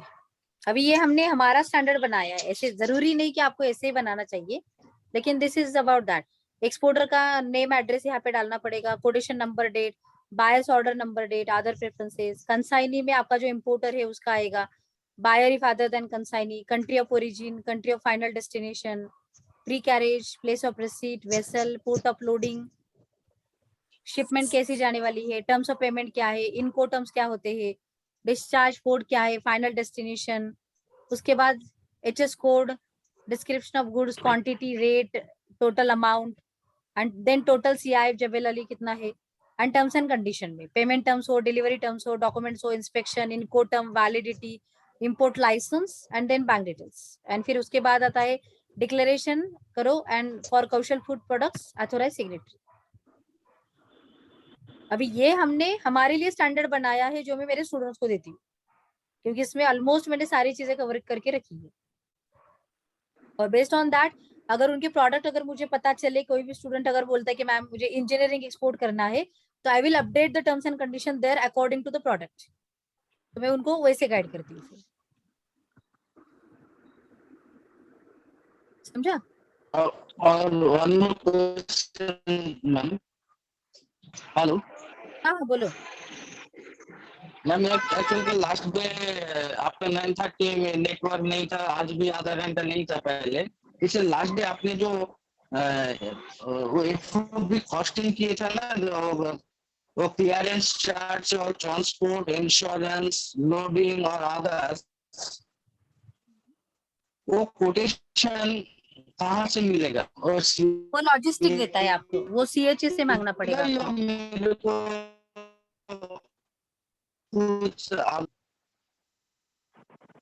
तो वॉइस ब्रेक हो रहा है। मुश्किल आसान हो जाएगा या सेपरेट? नहीं, वो जो कोटेशन मैंने जो कल दिखाया था ना, वो आपको CHA को मांगना है। आपका जो फॉरवर्डर होगा ना, तो वो फॉरवर्डर आपको कोटेशन देगा। आई मीन फॉरवर्ड CHA की भी फॉरवर्ड होगा, फॉरवर्ड डिफरेंट होगा, CHA डिफरेंट होगा। वो सेम ही है ना। जैसे मैंने कहा कि FF and CHA can be one person और कैन बी डिफरेंट, तो उसमें कोई डिफरेंस नहीं है। अगर वो CHA हैंडल करता है सारे FF की एक्टिविटी तो वो भी दे देगा, और अगर FF काम करता है तो FF भी दे देगा। Ma'am actually I am from nearest to Haldia port in West Bengal. तो आपका इधर तो कोई CHA है, आप रेफर कर सकते हैं, मैं उनके साथ काम कर सकते। अभी जैसे मैंने अभी कहा ना कि सारे जो इंटरनल एसोसिएट्स होते हैं ना, जो कॉन्टैक्ट्स होते हैं, वो सारे स्टूडेंट को ही शेयर किए जाते हैं। जैसे मैंने आपको ट्रिक बताई कि मिलेगा मैम, सॉरी हम लोगों को मिलेगा वो जो आपका जो इंटरनल, जो प्लैटिनम में नहीं है उनको तो अवेलेबिलिटी नहीं है ना उसकी। वही तो डिफरेंस है ना फिर प्लैटिनम का और नॉर्मल का। Ma'am, tell me, ma'am, what is the charge of that platinum membership, ma'am? From yesterday, people are... नहीं, अगर किसी को चाहिए वो, तो मैं कल टीम को बोल के आपको स्पेशली कॉल करेंगे और आपको सारी चीजें समझाएंगे उसमें क्या क्या आता है। ठीक है ma'am. I should call or you will call, ma'am? No, my team will contact you. Okay, ma'am. देखो अभी क्या है ना, जस्ट मैं जनरल अगर बताऊं तो, हाँ जनरल में अगर बताऊं तो मुझे मतलब अभी हर एक की चॉइस है कि क्या करना है और कैसे आगे जाना है। लेकिन ये सब, ये जो मैंने सेशन रखा है अभी का 3 दिन का, वो that is just for the out of the way कि जाके अगर लोगों को हेल्प हो सके तो एटलीस्ट वो तो हम कर सकते हैं। उसके बाद अगर उनको आगे आना है तो yes I am ready to help them also. लेकिन Yes, जो भी yes, यहाँ पे लोग दिख रहे हैं आपको, they all are my platinum students, और उनको पता है कि उनको क्या मिलता है उसमें, because I am always with them. कोई भी क्वेश्चन पूछो उसके लिए कोई मना नहीं है, कभी भी पूछो उसके लिए भी कोई मना नहीं है। और वो they are in the regular updates, मतलब everything is for them only. मुझे बस इतना चाहिए कि आप काम करो और एक्सपोर्टर बनो, बाकी कुछ नहीं मांगती, बस उतना करो। उसके लिए जो करना पड़े ना मैं करूंगी। It is not about the knowledge only, it is about everything. ठीक है, मैंगो के लिए मैथ जी, एक तो मेरा फोन भी डेड होने वाला है अभी, लैपटॉप भी डेड होने वाला है अभी। मैं पता नहीं, मैं तो अभी डेड नहीं होने वाली, लेकिन मैं कांटेक्ट नहीं कर पाऊंगी आपको। एक तो सुबह से लाइट अभी तक नहीं आई है। लेकिन जो भी आपने पूछा है मुझे, can you send me the procedure for mango, मैं यहाँ पे ब्रीफली बताऊंगी आपको। डॉक्यूमेंट फ्लो चार्ट जो भी हमने अभी देखा वो एज इट इज सेम चलेगा। उसमें कोई डिफरेंस नहीं होगा, whether it is sea shipment whether it is air shipment. Difference क्या होगा, अगर आप सी से जा रहे हो तो जो भी हमने प्रोसीजर बताई वो सारी सेम रहेगी, अगर आप एयर से जा रहे हो तो सिर्फ बिल ऑफ लैडिंग की जगह एयरवे बिल आएगा, that is the only difference. बाकी इनवॉइस पैकिंग लिस्ट से लेकर शिपिंग बिल हो या फिर एयरवे बिल या बिल ऑफ लैडिंग हो या फिर सर्टिफिकेट ऑफ ओरिजिन हो या फिर फाइटोसैनिटरी हो, it is almost the same for mango also. ठीक है, आप भिंडी करो, करेला करो, पंपकिन करो या फिर ओनियन करो, ग्रेप करो, कुछ भी करो, up to the phytosanitary certificate all documents are same और प्रोसीजर इज ऑल्सो सेम, उसमें कोई डिफरेंस नहीं है। ओके मैम, ठीक है, और सिर्फ मैम, एक actually- लॉजिस्टिक मैं आपको भी कल बताऊंगी, मतलब आज अभी टाइम के बदले में मेरी लैपटॉप अभी बंद होने वाला है, तो मैं आपको कल, मुझे सिर्फ ध्यान में रखो पूछने के लिए कि जो शेड्यूलिंग होता है वो कैसे होता है, मतलब अगर मुझे कंटेनर बुक करना है तो उसका डेट क्या होगा, कट ऑफ कब होगा, गेट इन कब होता है, ये सब मुझे मतलब कल रिमाइंड करो कोई भी आप में से, and we will start with that and then we will मतलब कंप्लीट अदर पार्ट। ठीक है मैम। मैम वो लास्ट डे आपने बोले थे वो आईईसी अप्लाई करने के लिए जीएसटी एसेंशियल नहीं है। हाँ नहीं है, okay, only for current account और ट्रेड लाइसेंस होते तो हो जाता। राइट। आईसी निकालने के लिए आपको करंट अकाउंट तक सारे डॉक्यूमेंट चाहिए, बाकी उसके बेस पे आईसी आपकी निकाली जाती है। Okay okay ma'am. Sir ma'am वो आप लोगों को सपोर्ट जरूरत होते तो क्या प्रोसेस है? वही जो मैंने कहा ना, platinum is the IC only way. निकाल हाँ नहीं, आईसी अगर स्पेशली आपको आईसी निकालनी है तो we are giving that services also, so global fortune is providing the services, you can connect to team and they will help you in that. Okay okay okay चलो, आज के लिए battery ने और सारे लोगों ने बहुत साथ दिया है, आपने भी बहुत साथ दिया है। ठीक है, जो भी कुछ बचा होगा आज के इसमें क्लैरिटी भी अगर नहीं हो, कुछ वाइस ब्रेकिंग वगैरह जो भी कुछ होगा तो उसके लिए हम कल से फिर भी रिवीजन लेंगे पहले, आज जो भी कुछ हुआ, ताकि आपको फिर से मतलब वो पता चले और फिर उसके बाद हम आगे चलेंगे। ठीक है ma'am, good night ma'am, thank you. Okay चलो, थैंक यू सो Okay, मच, good night. Good night. Thank you ma'am. Thank you ma'am. Okay.